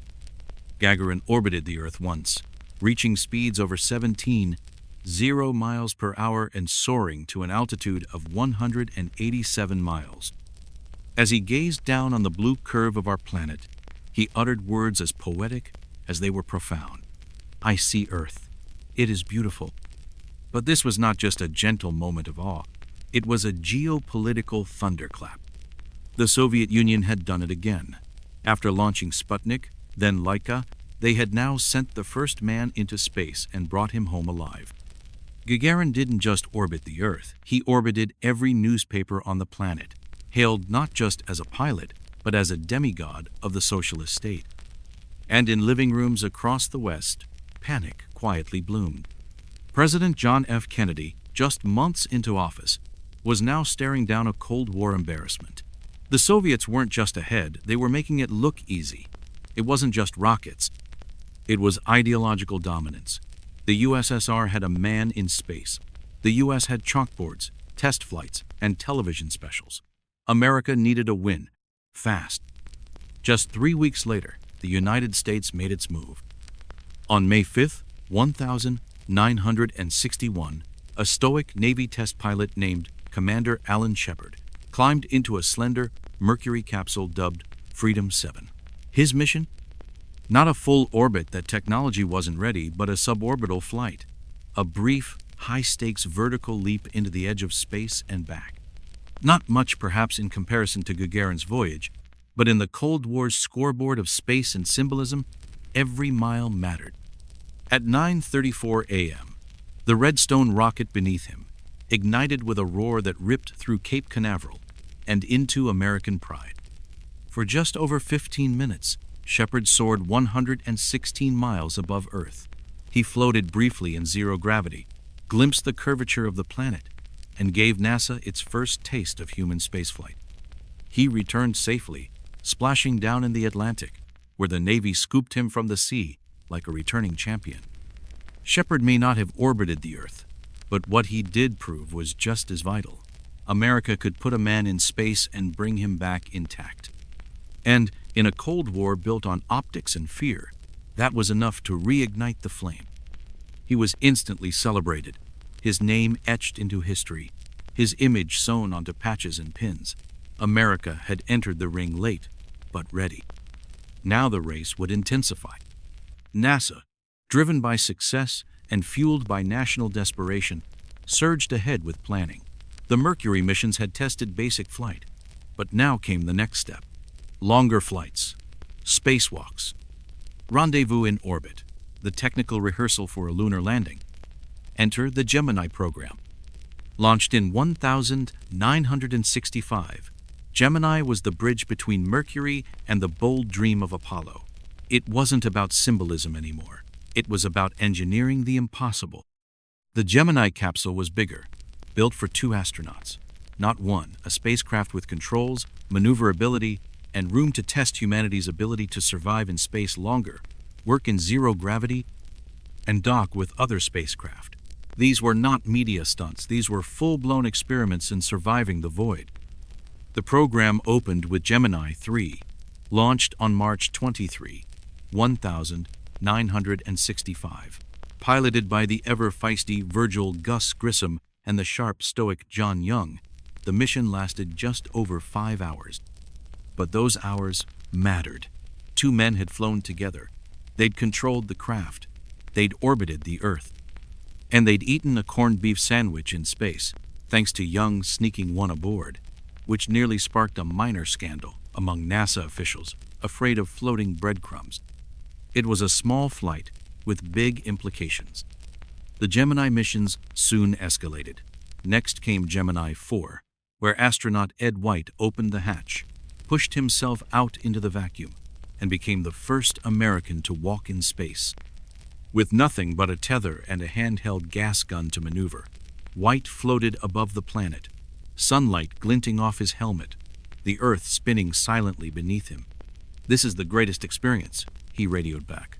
"It's just tremendous." Back on Earth, people wept watching it.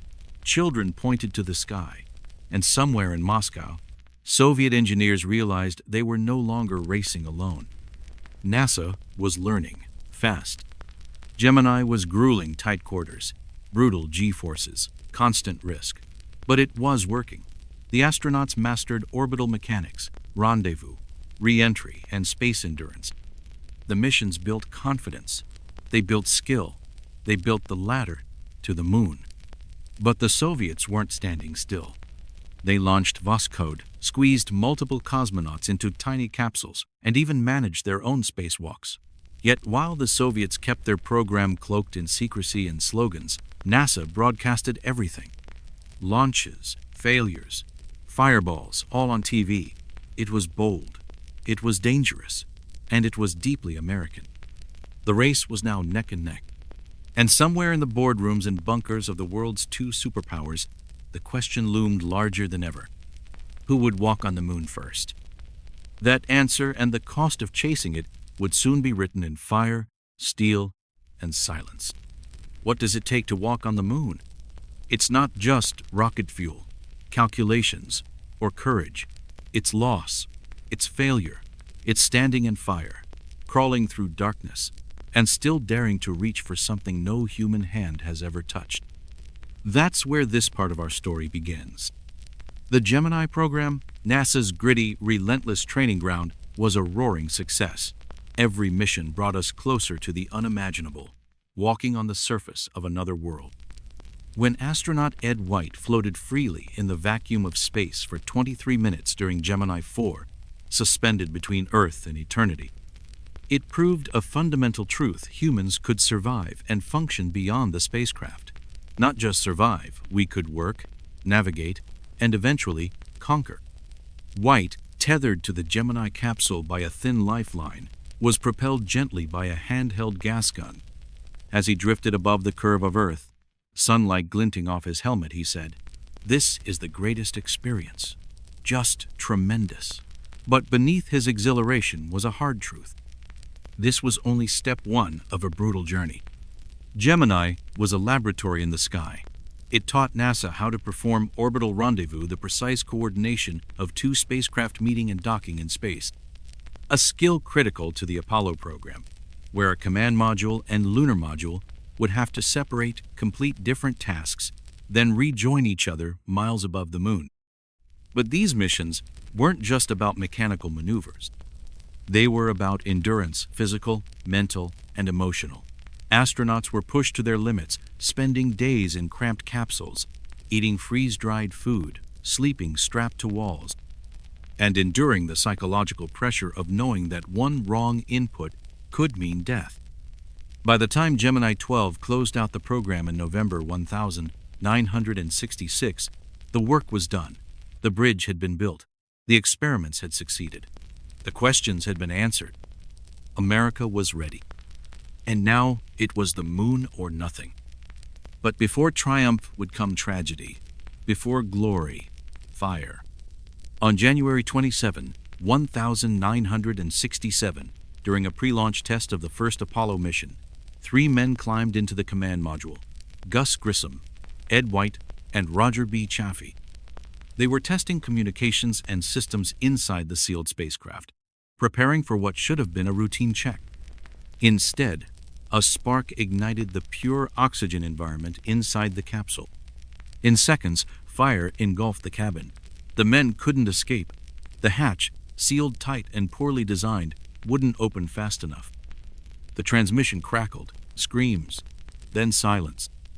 All 3 were killed, their lives claimed not by the void of space, but by the very machine designed to take them there. The tragedy stunned the nation. NASA was gutted. Investigations revealed engineering flaws, design oversights, and a dangerous level of pressure to move faster than safe. But that fire lit a second flame: resolve. NASA overhauled the Apollo spacecraft from top to bottom. Safety protocols were rewritten, materials replaced, systems rethought. The deaths of Grissom, White, and Chaffee weren't forgotten. They became a rallying cry. The mission would go on, and it would not fail again. By December 1968, NASA had clawed its way back with Apollo 8, the first mission to carry humans around the moon. Astronauts Frank Borman, Jim Lovell, and William Anders orbited the moon on Christmas Eve, becoming the first humans to witness the far side with their own eyes. But it was Anders who, while gazing out the window, captured a photo that would shake humanity's soul: Earthrise, a fragile blue orb floating over a barren gray horizon. For the first time, we saw our home from the outside, and it looked small, beautiful, and very alone. Still, that wasn't the end. The moon had been seen now. It had to be touched. And so, in the heat of summer, as the world held its breath, the moment arrived. July 20, 1969. One sentence would divide history. That's one small step for man, one giant leap for mankind. Spoken by Neil Armstrong, the commander of Apollo 11, as his boot pressed into the powdery lunar dust. Behind him, Buzz Aldrin followed, bouncing in the low gravity, exclaiming, "Magnificent desolation."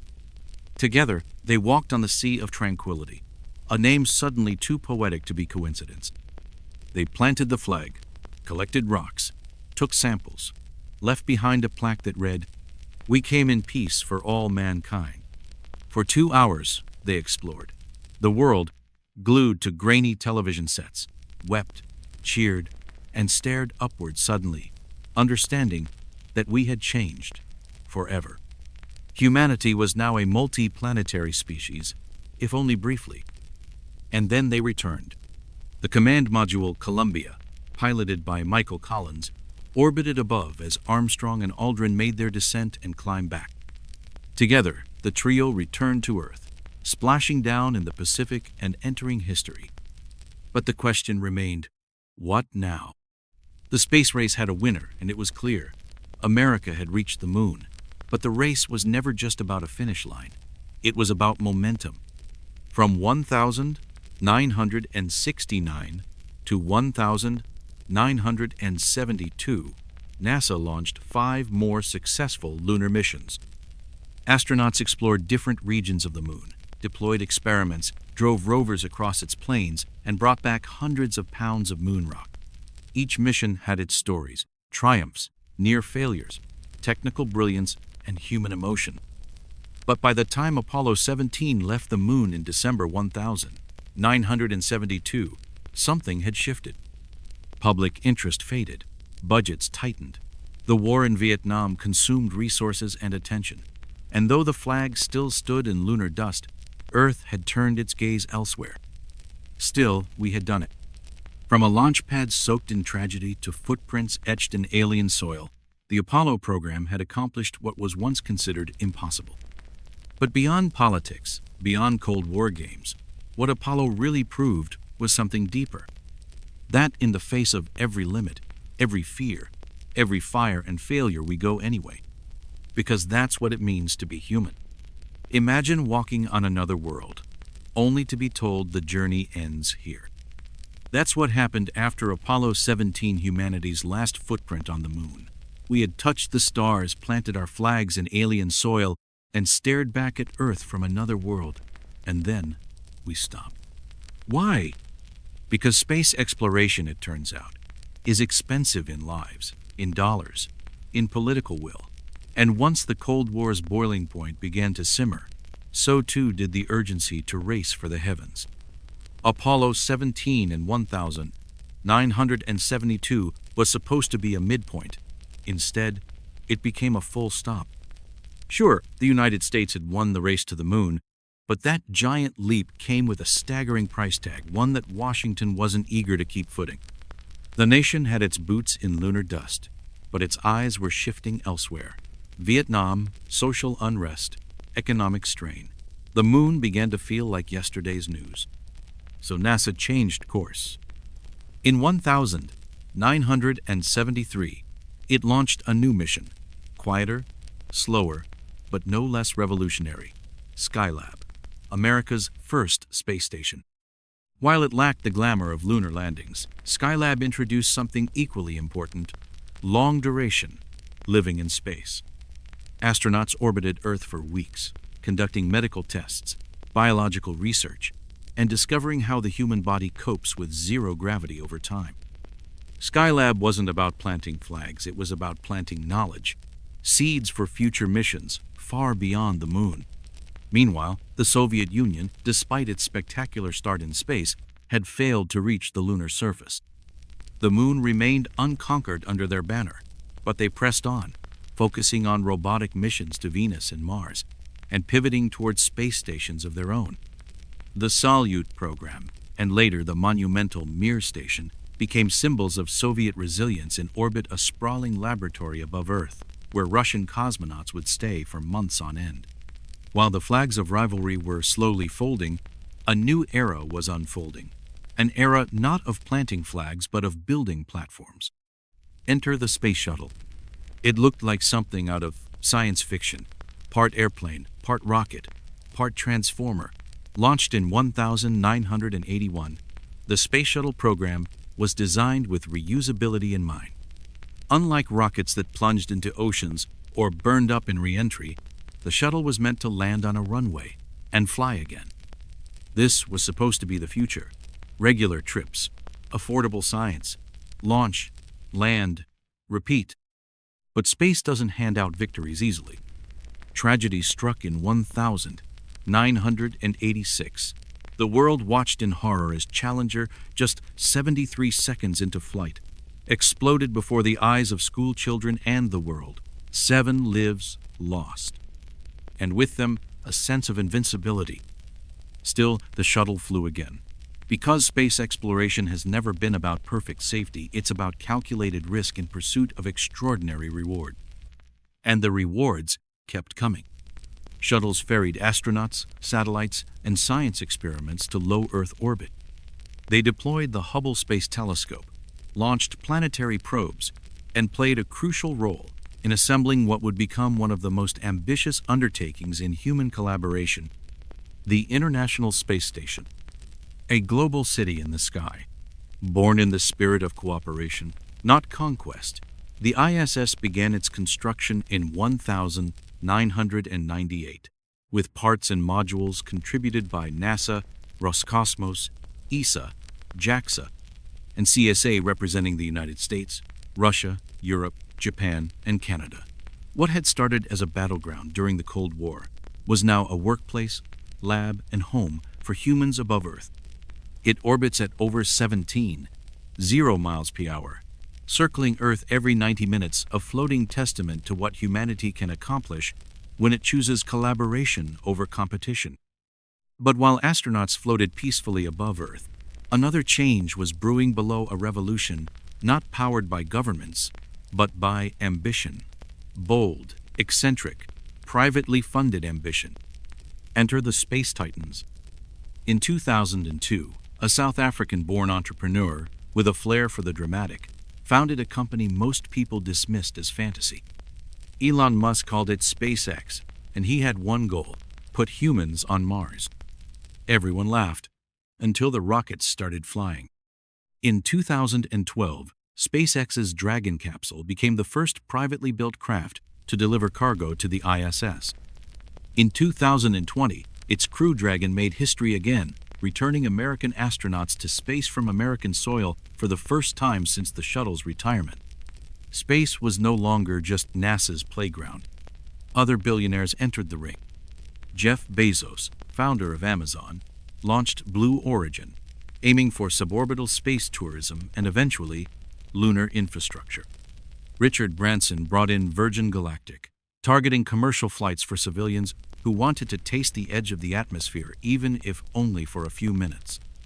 This wasn't sci-fi anymore. Reusable rockets, automated landing systems, AI-piloted capsules, all once unimaginable, now filled launch pads and headlines. What began as one man's vision became a commercial arms race into the stars. And the goals? Even more ambitious. Lunar bases, Mars colonies, space hotels. We're talking civilization building, not just exploration. In 2021, SpaceX's Starship launched into Earth's skies in a thunderous test. It was designed for deep space, not just to orbit, but to settle. But what of NASA? Far from being sidelined, the agency joined hands with private firms. Together, they initiated Project Artemis, a bold plan to return humans to the moon and establish a sustainable presence there by the late 2020s. Not for flag planting this time, but for building. Think of it as Moonbase 1, a testing ground for Mars. Because if we can live there with its radiation, extremes, and isolation, we can live almost anywhere. The ultimate goal? Mars. No longer a dream, no longer just a red dot in the night sky. With Starship, Artemis, and global space agencies working in tandem, the idea of a human stepping onto Martian soil in our lifetime is becoming real. No Cold War, no arms race. Just the next chapter of a story older than the rockets themselves. Humans look up, then we go. From war-fueled rivalry to tech-driven partnership, the stars are calling us again, not as enemies, not even as competitors, but as a species hungry for meaning in the vastness beyond. The moon was the beginning. Mars might be the next leap. But the journey, the real story, is how far we're willing to push our spirit to answer one timeless question. What's out there? Beneath Egypt's golden sands, beyond the pyramids and tombs, sleeps a structure so complex, so mind-bendingly vast, that even time itself seems to have gotten lost inside it. We're not talking about a myth. We're talking about something ancient historians claimed was more impressive than the Great Pyramid itself. Welcome to the enigma of Egypt's greatest forgotten marvel, The labyrinth, a sprawling architectural riddle buried beneath centuries of silence. It wasn't the creation of fiction. It was documented by one of history's most meticulous travelers, Herodian of Samos, a curious Greek chronicler with a habit of poking around the world's oldest civilizations. When he arrived in Egypt in the 5th century BCE, he expected sand, temples, gods carved in stone. What he found instead was a megastructure so intricate, so deliberately confounding, that he claimed it outshone the pyramids themselves. According to Herodian, this was no ordinary building. The structure sprawled across the desert like a stone leviathan, a massive maze composed of 12 enormous courtyards, each encased in towering walls so tall and seamless they seemed poured from the sky itself. These courtyards weren't decorative. They were the outer teeth of something far more elaborate, a central compound so dense with halls, rooms, and stone corridors that to walk through it was to lose track of space, time, and even thought. And that's just the beginning. The insides of this architectural labyrinth were covered in carvings so detailed, so lifelike, that Herodian reportedly questioned whether the gods themselves had chiseled them. Towering effigies of divine beings and long-dead pharaohs stared out from alcoves with haunting intensity. Their eyes, silent and eternal, watched over those who dared to enter this kingdom of silence. One sculpture, described as the Watcher of the Middle Court, was said to be a colossal stone statue of the god Osirim, with arms outstretched and face serene, standing guard over the labyrinth's beating heart. Yet despite its supernatural splendor, this masterpiece has since vanished. Vanished not into legend, into sand. Herodian's testimony survived in papyrus, ink, and whisper, but the structure itself, gone, swallowed by Egypt's shifting terrain, as if the desert decided one day to erase its own secrets. For centuries, explorers, historians, and the occasional overly ambitious treasure hunter scoured the desert for any trace of this subterranean titan. But the sands were quiet. The labyrinth had buried itself deeper than anyone anticipated. And yet, the story refused to die. Modern scholars piecing together fragments of ancient accounts have zeroed in on a possible location, the oasis of Farim, a once flourishing land near an artificial lake known today as Lake Marira, about 60 miles southwest of Cairo. This place was no barren basin. It was a key artery of life during Egypt's Middle Kingdom, a breadbasket and a sanctuary. Herodian himself described the labyrinth as being near this lake, built during the reign of Pharaoh Amenhotep II of the 12th dynasty, around 1800 BCE. Amenhotep was no ordinary ruler. Known for his engineering marvels, he wasn't satisfied with temples above ground. He wanted something that would make time kneel. So he ordered the construction of the labyrinth not as a palace, not as a temple, but as a monument to the complexity of the divine. Some even speculate it was designed as a spiritual map, a symbolic journey of rebirth meant to mirror the passage of the soul through the underworld. So what happened to it? Theories abound. Some say earthquakes fractured its base. Others believe rising water tables from the Nile weakened the foundation. There's even the suggestion that later pharaohs intentionally buried it to protect its sacred secrets or to prevent enemies from misusing the knowledge hidden inside. Because this wasn't just a structure of stone. Herodian wrote of hidden inscriptions, etched into obsidian tablets, chambers that echoed with a resonance of voices long dead, and rooms whose ceilings were coated in star maps, constellations that may have aligned with events or divine predictions. And then silence. The labyrinth was abandoned, lost, forgotten, its stone bones buried in the shifting sands, waiting for someone to find it. But here's where the story tightens its grip on modern minds. In the early 20th century, British archaeologist David Fairley, obsessed with Herodian's writings, launched a series of excavations in the Farim oasis. What he found shocked even skeptics. Beneath a mound near the ancient site of Hawara, Fairley's team unearthed rows of massive stone blocks, arranged not like a temple, but like corridors, maze-like. directionless, massive. Local folklore already whispered of a buried palace, a place where every step could lead to madness, and where even the most seasoned priests would mark their path with chalk to avoid vanishing forever. Fairley's findings reignited the fire. Geologists joined the search.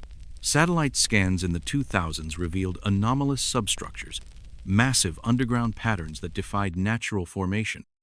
They resembled walls, courtyards, and chambers, echoes of Heradian's labyrinth. But no full-scale excavation has ever happened.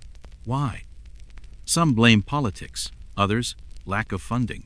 But those more superstitious, especially the local Bedouin, whisper of a curse, of voices heard in the earth, and dreams that haunt those who dig too deep.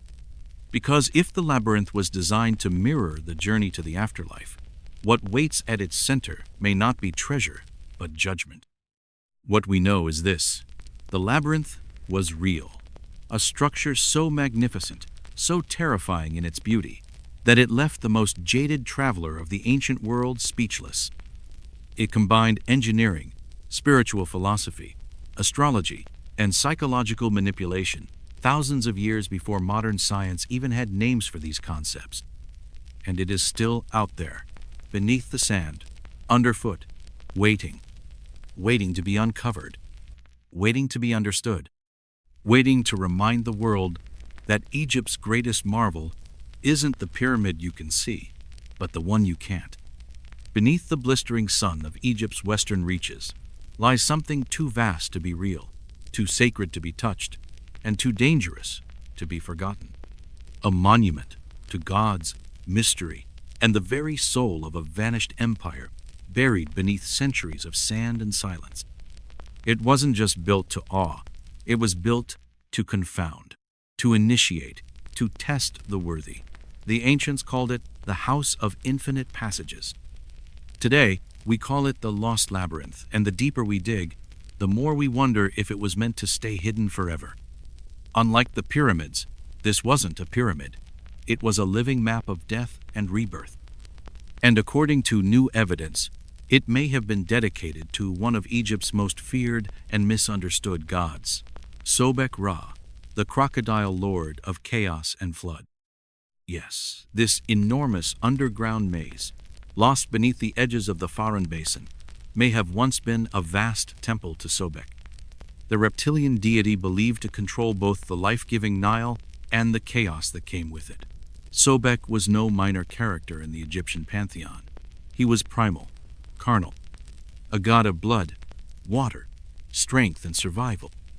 It makes a certain terrifying sense, doesn't it? Build a temple so confusing, so colossal, that only the faithful could pass through without going mad. A place where every chamber honors the Nile's fury and fertility, where every wrong turn is a lesson in divine wrath. For centuries, adventurers and scholars have tried to find it. They've come back with scorched boots, empty maps, and sand in their lungs. The most ambitious of these was a Victorian-era expedition led by British explorer Thomas Deverell, a scholar turned mystic, obsessed with Heradian's descriptions of the site.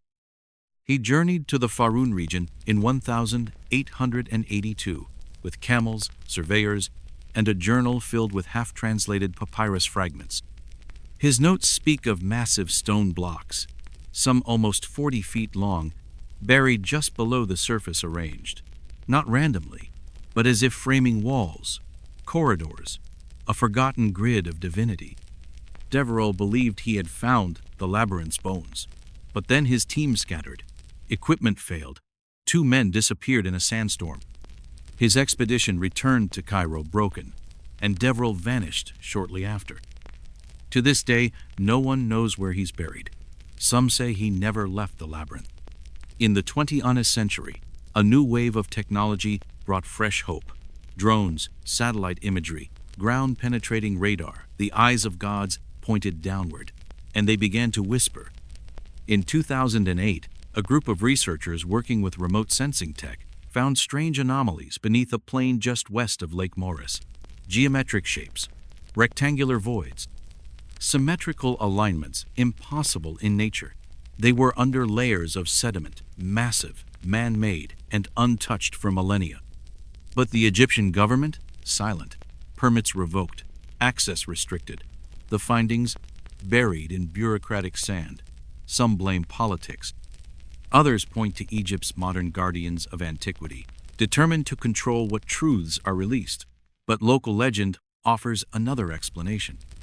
The labyrinth doesn't want to be found. The Bedouin tribes of the Faran region call the buried temple the Al-Mazid, or the listening stone. They say the structure hears those who walk above it. That strange whispers rise when the moon is dark and the sand grows cold. That it doesn't welcome discovery, it chooses the ones who enter.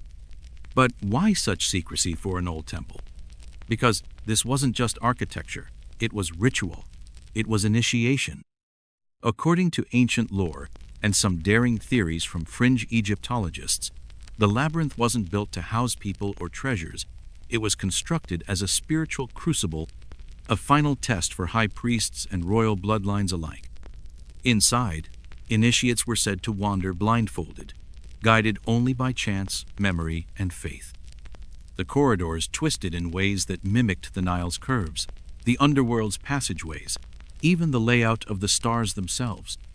The deeper you went, the more symbolic your trial became, until finally, in the center of it all, you would find a shrine to Sobek, carved in black basalt, bleeding incense and fear. Some didn't make it back. The labyrinth wasn't built for comfort. Its design, much like the Pyramid of Djoser, may have aligned with celestial paths, time cycles, or even astrological gates. But while pyramids rose upward toward the divine, the labyrinth sank down, mimicking the soul's descent into the underworld. A reverse of the pyramid, a mirror, and the parallels are striking. While the Great Pyramid of Khufu was a monument to ascension and cosmic alignment, the labyrinth was a lesson in endurance. It didn't just awe, it humbled. Herodian believed the labyrinth dwarfed even the pyramids in complexity. 12 massive courtyards, hundreds of rooms, passageways that seemed to double back and fold in on themselves. Many scholars now believe the labyrinth and the pyramids weren't opposites but twins, two halves of the Egyptian spiritual equation, one for the kings, one for the gods. So where does that leave us? In limbo, because we still haven't found it. Not entirely. We have clues, fragments, satellite hints, inscriptions, but no definitive dig. Egypt is cautious, and for good reason. Excavating something this big, this sacred, isn't just about science. It's about cultural memory, about power. Because if the labyrinth does exist, if it's still down there, then it could be the single greatest architectural and religious discovery since the tomb of Tutankhamun. But maybe the real question isn't where it is. Maybe it's what happens when we open it. What lies within those endless coiled corridors? Forgotten gods? Sacred texts? The oldest rituals ever recorded by human hands? Or perhaps something that was never meant to be disturbed at all? The sand has kept its secret well.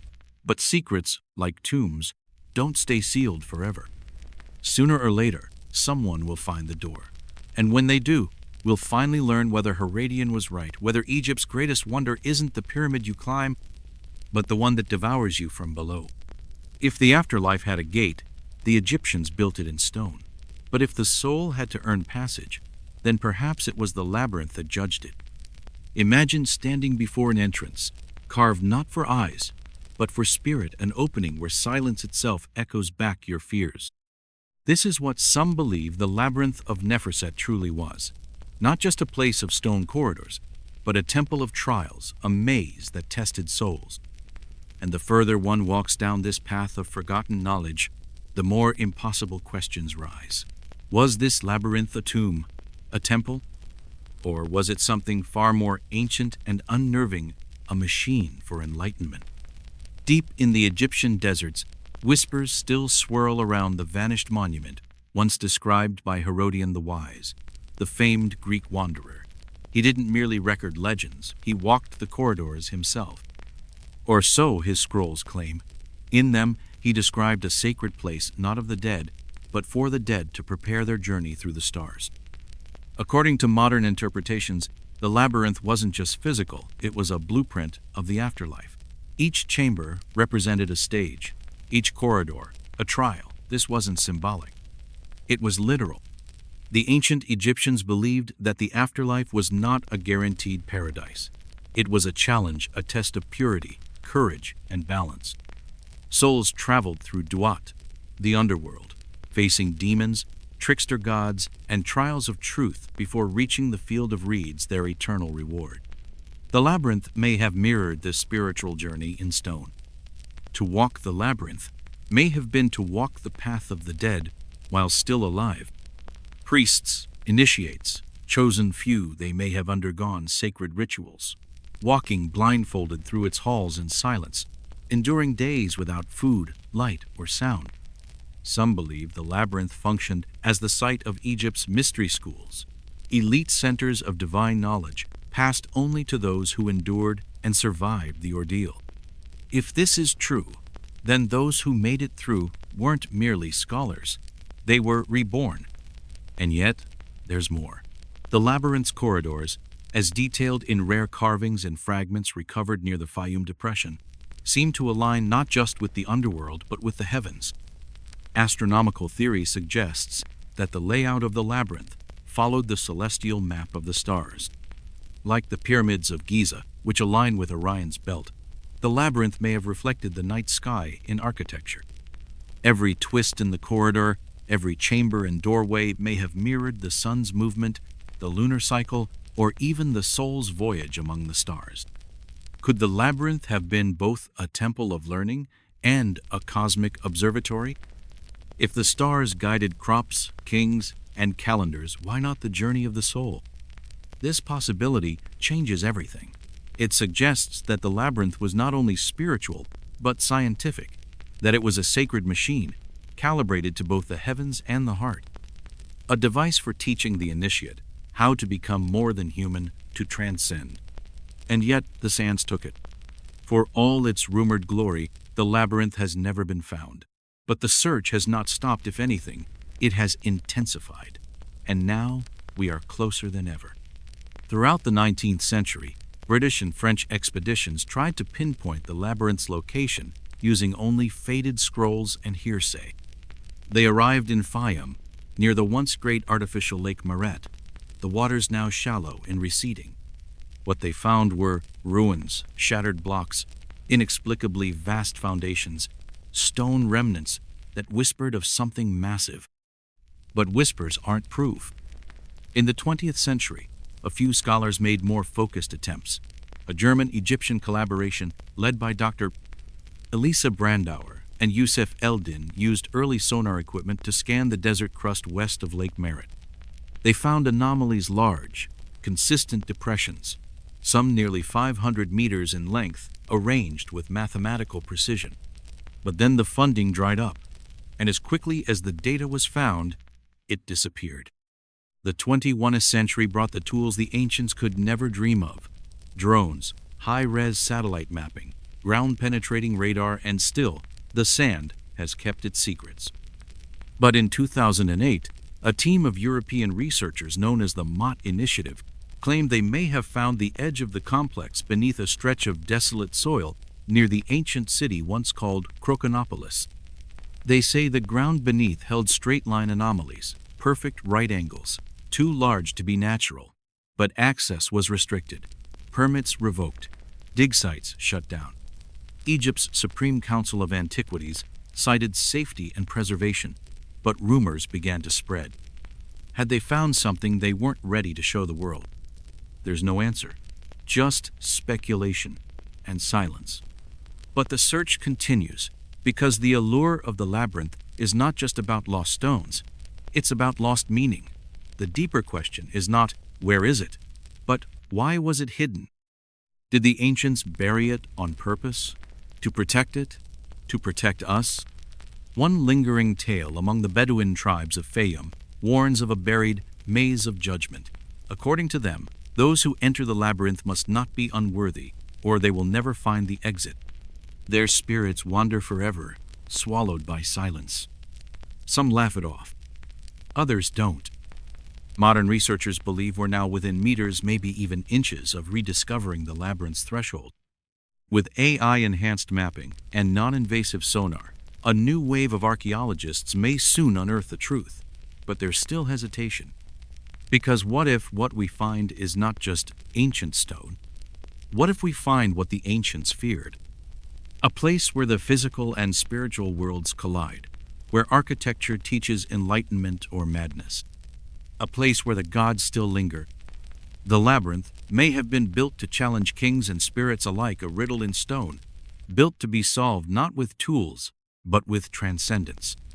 So when the door opens, and it will, the world must be ready, not just to see what lies inside, but to understand why it was buried in the first place.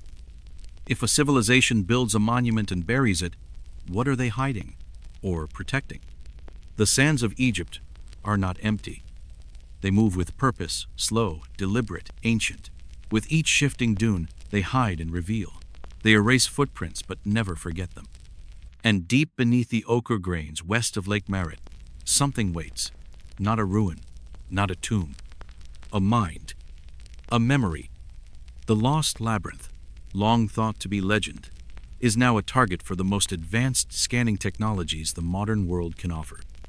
What these surveys are finding or whispering is that the legend might have always been more than myth. It might have been warning. In recent years, a multinational archaeological coalition known as the Thoth Initiative has deployed ground-penetrating radar across the suspected region. Their results? A geometric impossibility. Rectangular formations beneath the earth over 10 feet wide, repeating in precise patterns far too structured to be natural. They didn't announce their findings in a press release. They leaked. What they found, according to insiders, was a massive complex buried under silt and sand, arranged in what one scientist called mathematical poetry. Interconnected chambers, concentric passageways, stone partitions, embedded within stone, a kind of recursive architecture. The walls, it seems, are not just separators, they're statements. But statements of what? That's the real question, because if this is the labyrinth, it is not just a building. It is a book. Scholars believe that the true function of the labyrinth was not only ritualistic or symbolic, but archival, a repository of sacred knowledge. Carved into its walls and etched into its stone were likely codices, not written on papyrus, but immortalized in limestone. Egyptians understood permanence. That's why they built in stone and buried their dead with instructions. They didn't trust paper. Paper burns, but stone speaks forever. The labyrinth may have been a temple library, its walls covered in symbolic language, a script of stars and shadows, documenting sacred rites, forgotten cosmologies, and technologies now lost. Rituals of rebirth, instructions for navigating the underworld, star maps, solar sequences, perhaps even blueprints of other structures long lost. And if that's true, then what lies buried may not just be a glimpse into the Egyptian soul, it may be a rewriting of ancient human history.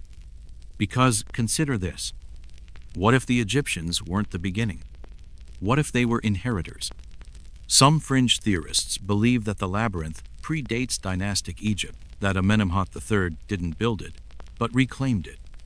According to ancient priesthood records preserved in fragments at the Temple of Edfu, there were structures of the first time, built under the guidance of beings known as the builders of the sky. Mainstream scholars scoff, but the symmetry of the labyrinth, the impossible precision, the symbolic complexity resembles nothing else from the 12th dynasty, or any dynasty. And in 2010, a curious anomaly deepened the mystery. A block was excavated near Hawara, marked with an unfamiliar sigil, a circle divided into 12 segments, with a serpent biting its tail in the center, a symbol never before documented in any Egyptian canon. When carbon dated, the stone's surface was confirmed as consistent with Middle Kingdom layers. But the engraving? It bore microscopic tool marks, suggesting laser-level precision. Something ancient, but advanced. Unexplainably advanced. It was quietly transported to Cairo. Since then, it's vanished from public view. Which brings us back to the labyrinth. Could it be that within its walls lies an entirely forgotten philosophy? A spiritual science designed to elevate not just kings but the human consciousness.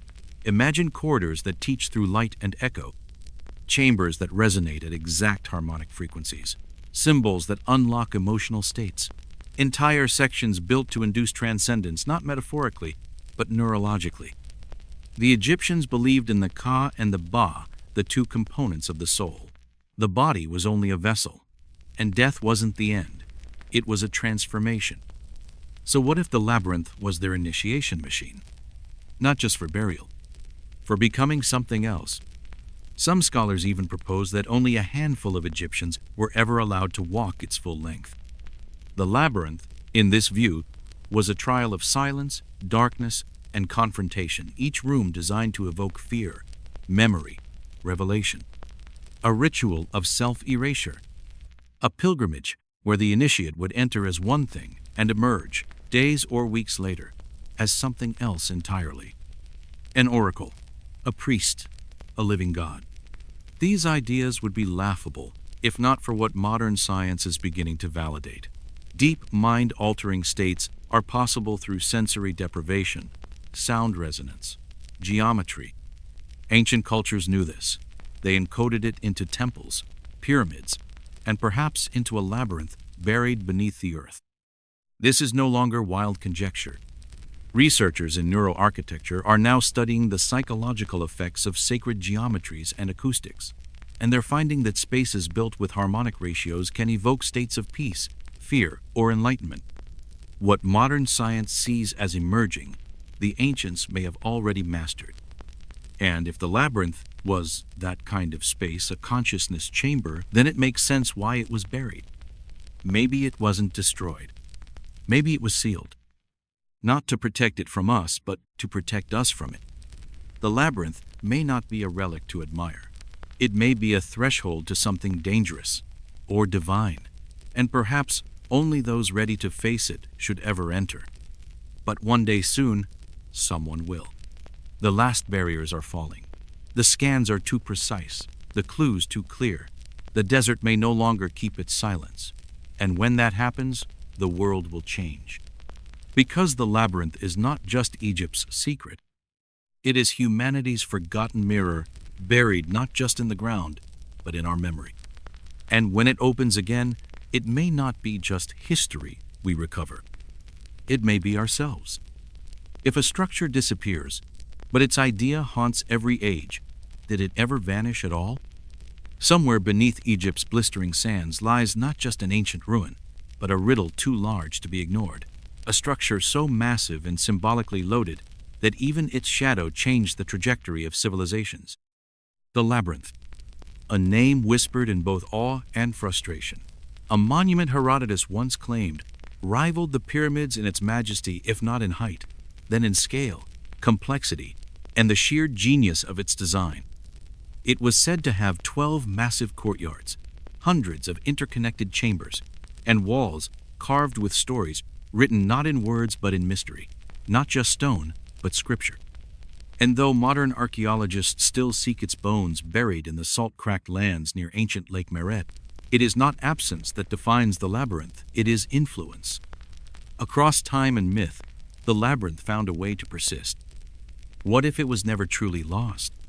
The true brilliance of the labyrinth, scholars now argue, wasn't just in its architectural splendor, it was in its intended experience. It was more than a place. It was a process.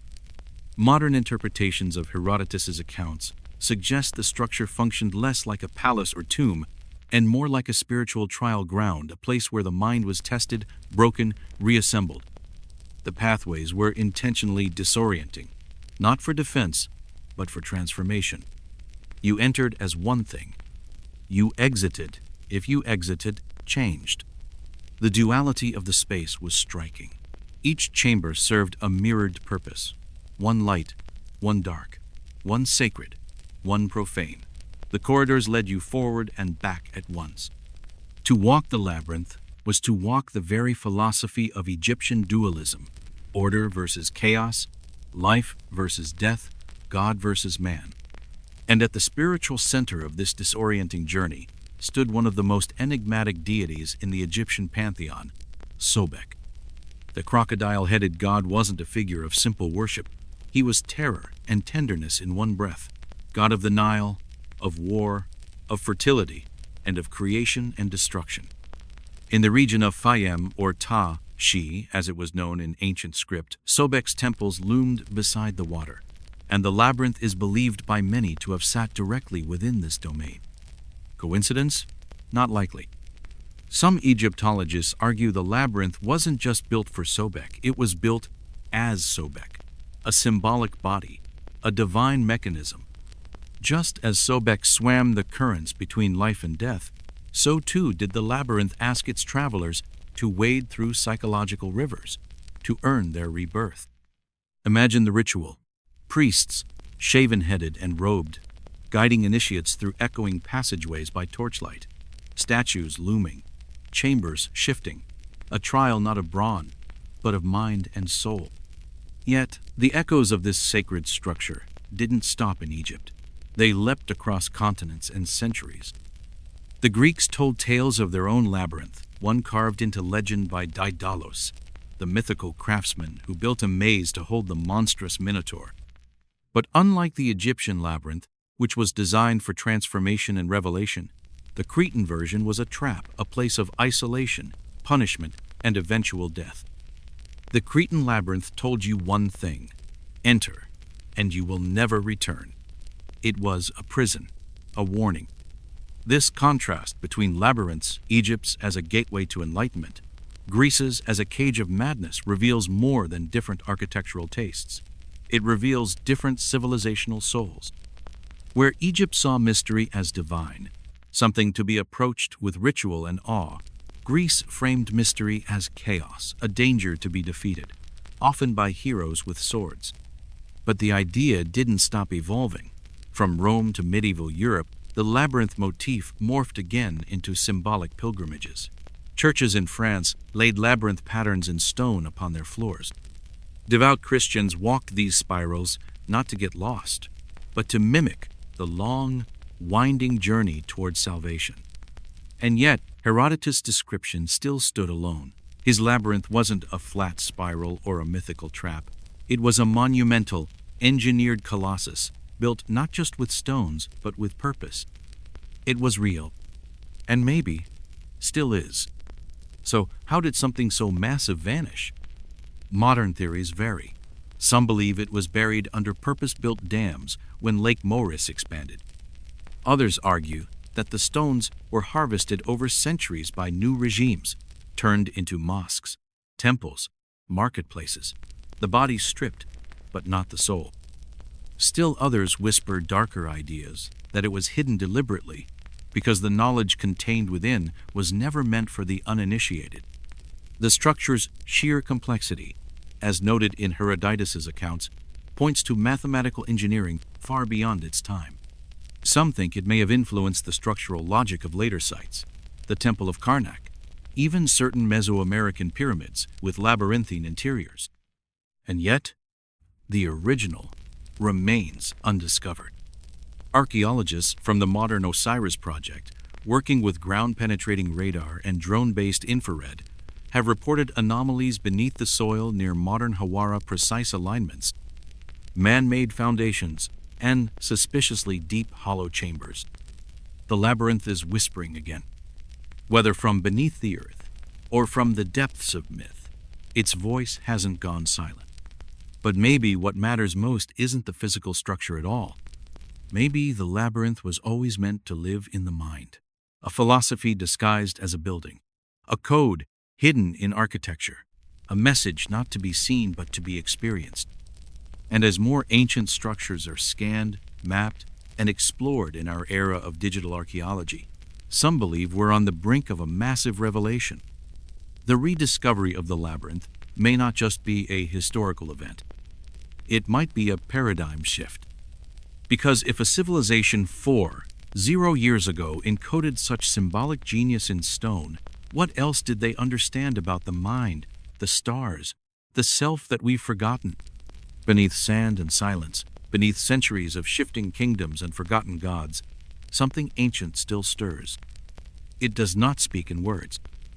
It breathes in symbols. It waits, not to be found but to be understood. For over 2,000 years, the lost labyrinth of Egypt has hovered at the edge of history, myth, and memory. Mentioned by ancient voices, described in vivid detail by Herodotus, then swallowed by time. But its story, its essence, never truly disappeared. Instead, it echoed. From the Nile's fertile mouth to the salt-crusted shores of Lake Moeris and the arid reaches of the Fayum oasis, countless expeditions have been launched in search of the structure Herodotus once claimed, rivaled, even surpassed the pyramids. It was not a temple, not a tomb, not a palace. It was something else entirely. A convergence, a riddle carved in stone, a space meant to transform those who dared to walk it. Today, the land that once cradled this labyrinth lies quiet under a baking sun, but not untouched. New eyes, not those of priests, kings, or explorers, but of satellites and radar, have begun peeling back the layers of Earth. In 2017, high-resolution aerial surveys over the Fayum revealed rectangular anomalies stretching across the desert floor, too symmetrical, too deliberate. Some as wide as aircraft hangars, others as long as city blocks. Formations beneath the sand that whispered of lost architecture, hidden geometry. Structures, maybe chambers. Ground-penetrating radar confirmed what some had suspected. Beneath the crust of centuries, something massive lay buried. Stone foundations, intersecting corridors, irregular voids, exactly the kind of architectural signature one might expect from the labyrinth. Still, the sands resist. Winds shift, dust reclaims, and every discovery is partial, like glimpses through fogged glass. Yet each fragment draws the world closer to a truth that's been waiting patiently. Because the labyrinth was never meant to be easy to find. In the nearby ruins of Crocodilopolis, the city of Sobek, the crocodile god archaeologists continue to unearth mosaics, shattered pillars, and altars that point to the city's former power. This was a spiritual nexus, a gateway between Nile and desert, life and death. It's no coincidence that Herodotus linked the labyrinth with this very place. He called it a marvel, a mystery, a testament. But it wasn't just Herodotus. Later Greek writers such as Strabo and Diodorus Siculus also recorded accounts of the labyrinth not as myth, but as fact. They wrote of subterranean temples, endless chambers, walls engraved with scenes of gods and pharaohs, courtyards big enough to swallow cities, and beneath it all, a hidden level, sealed and sacred, where the mummies of kings were said to rest in eternal council. The labyrinth, they believed, wasn't simply a place of worship or knowledge. It was a throne of memory where Egypt recorded the unrecordable. And what if that memory remains?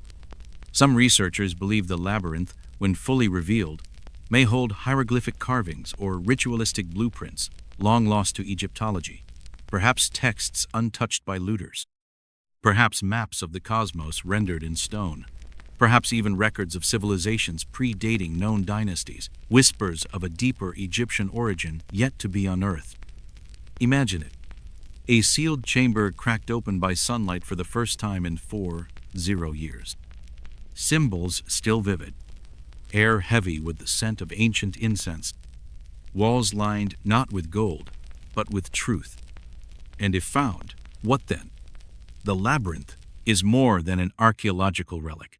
It is a mirror reflecting the deepest urges of human existence, our longing for meaning, our reverence for the unknown, our endless desire to move forward by going deeper.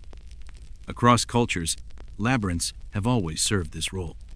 In medieval cathedrals, monks and pilgrims walked spiral stone paths, etched into marble floors, not to get somewhere, but to become someone.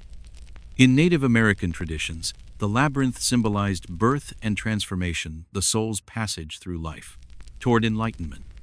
In India, mandala's sacred geometric designs echo labyrinthine principles in their construction and function, centering the self within the cosmos. Even in modern therapy, the act of walking a labyrinth is used as a tool for emotional healing. So was the labyrinth ever truly lost? Or did it simply become something else? Internal, metaphorical, emotional. Maybe the ancient Egyptians understood something we are only now beginning to relearn, that sacred spaces don't just exist in physical forms, they also exist in ritual, in passage, in suffering, in transcendence. To enter the labyrinth is to embrace the complexity of life, to accept that some paths loop, some lead nowhere, some are only understood in reverse. And still, the search continues. Today, international teams of archaeologists, funded by independent foundations and digital enthusiasts, not just governments, are rescanning the Fayum Basin. They use LiDAR, multispectral imaging, and AI-assisted pattern recognition. Every month, new anomalies are mapped, new hopes kindled. You could stand above it right now, above corridors buried deeper than any subway, and not know it. Just sand beneath your boots, dry wind, blue sky. But beneath, a vault of human longing, a map of belief, grief, rebirth, a labyrinth of the soul. So, is the labyrinth still there? Possibly, but what's certain is this: it never truly vanished. Because the labyrinth was never just built from stone. It was built from purpose, from vision, from humanity's most enduring need to walk through the unknown and emerge changed. And whether we find it tomorrow or 1,000 years from now, its real power has already returned. In dreams, in rituals, in the silent craving we all carry, to walk the path that only we can walk.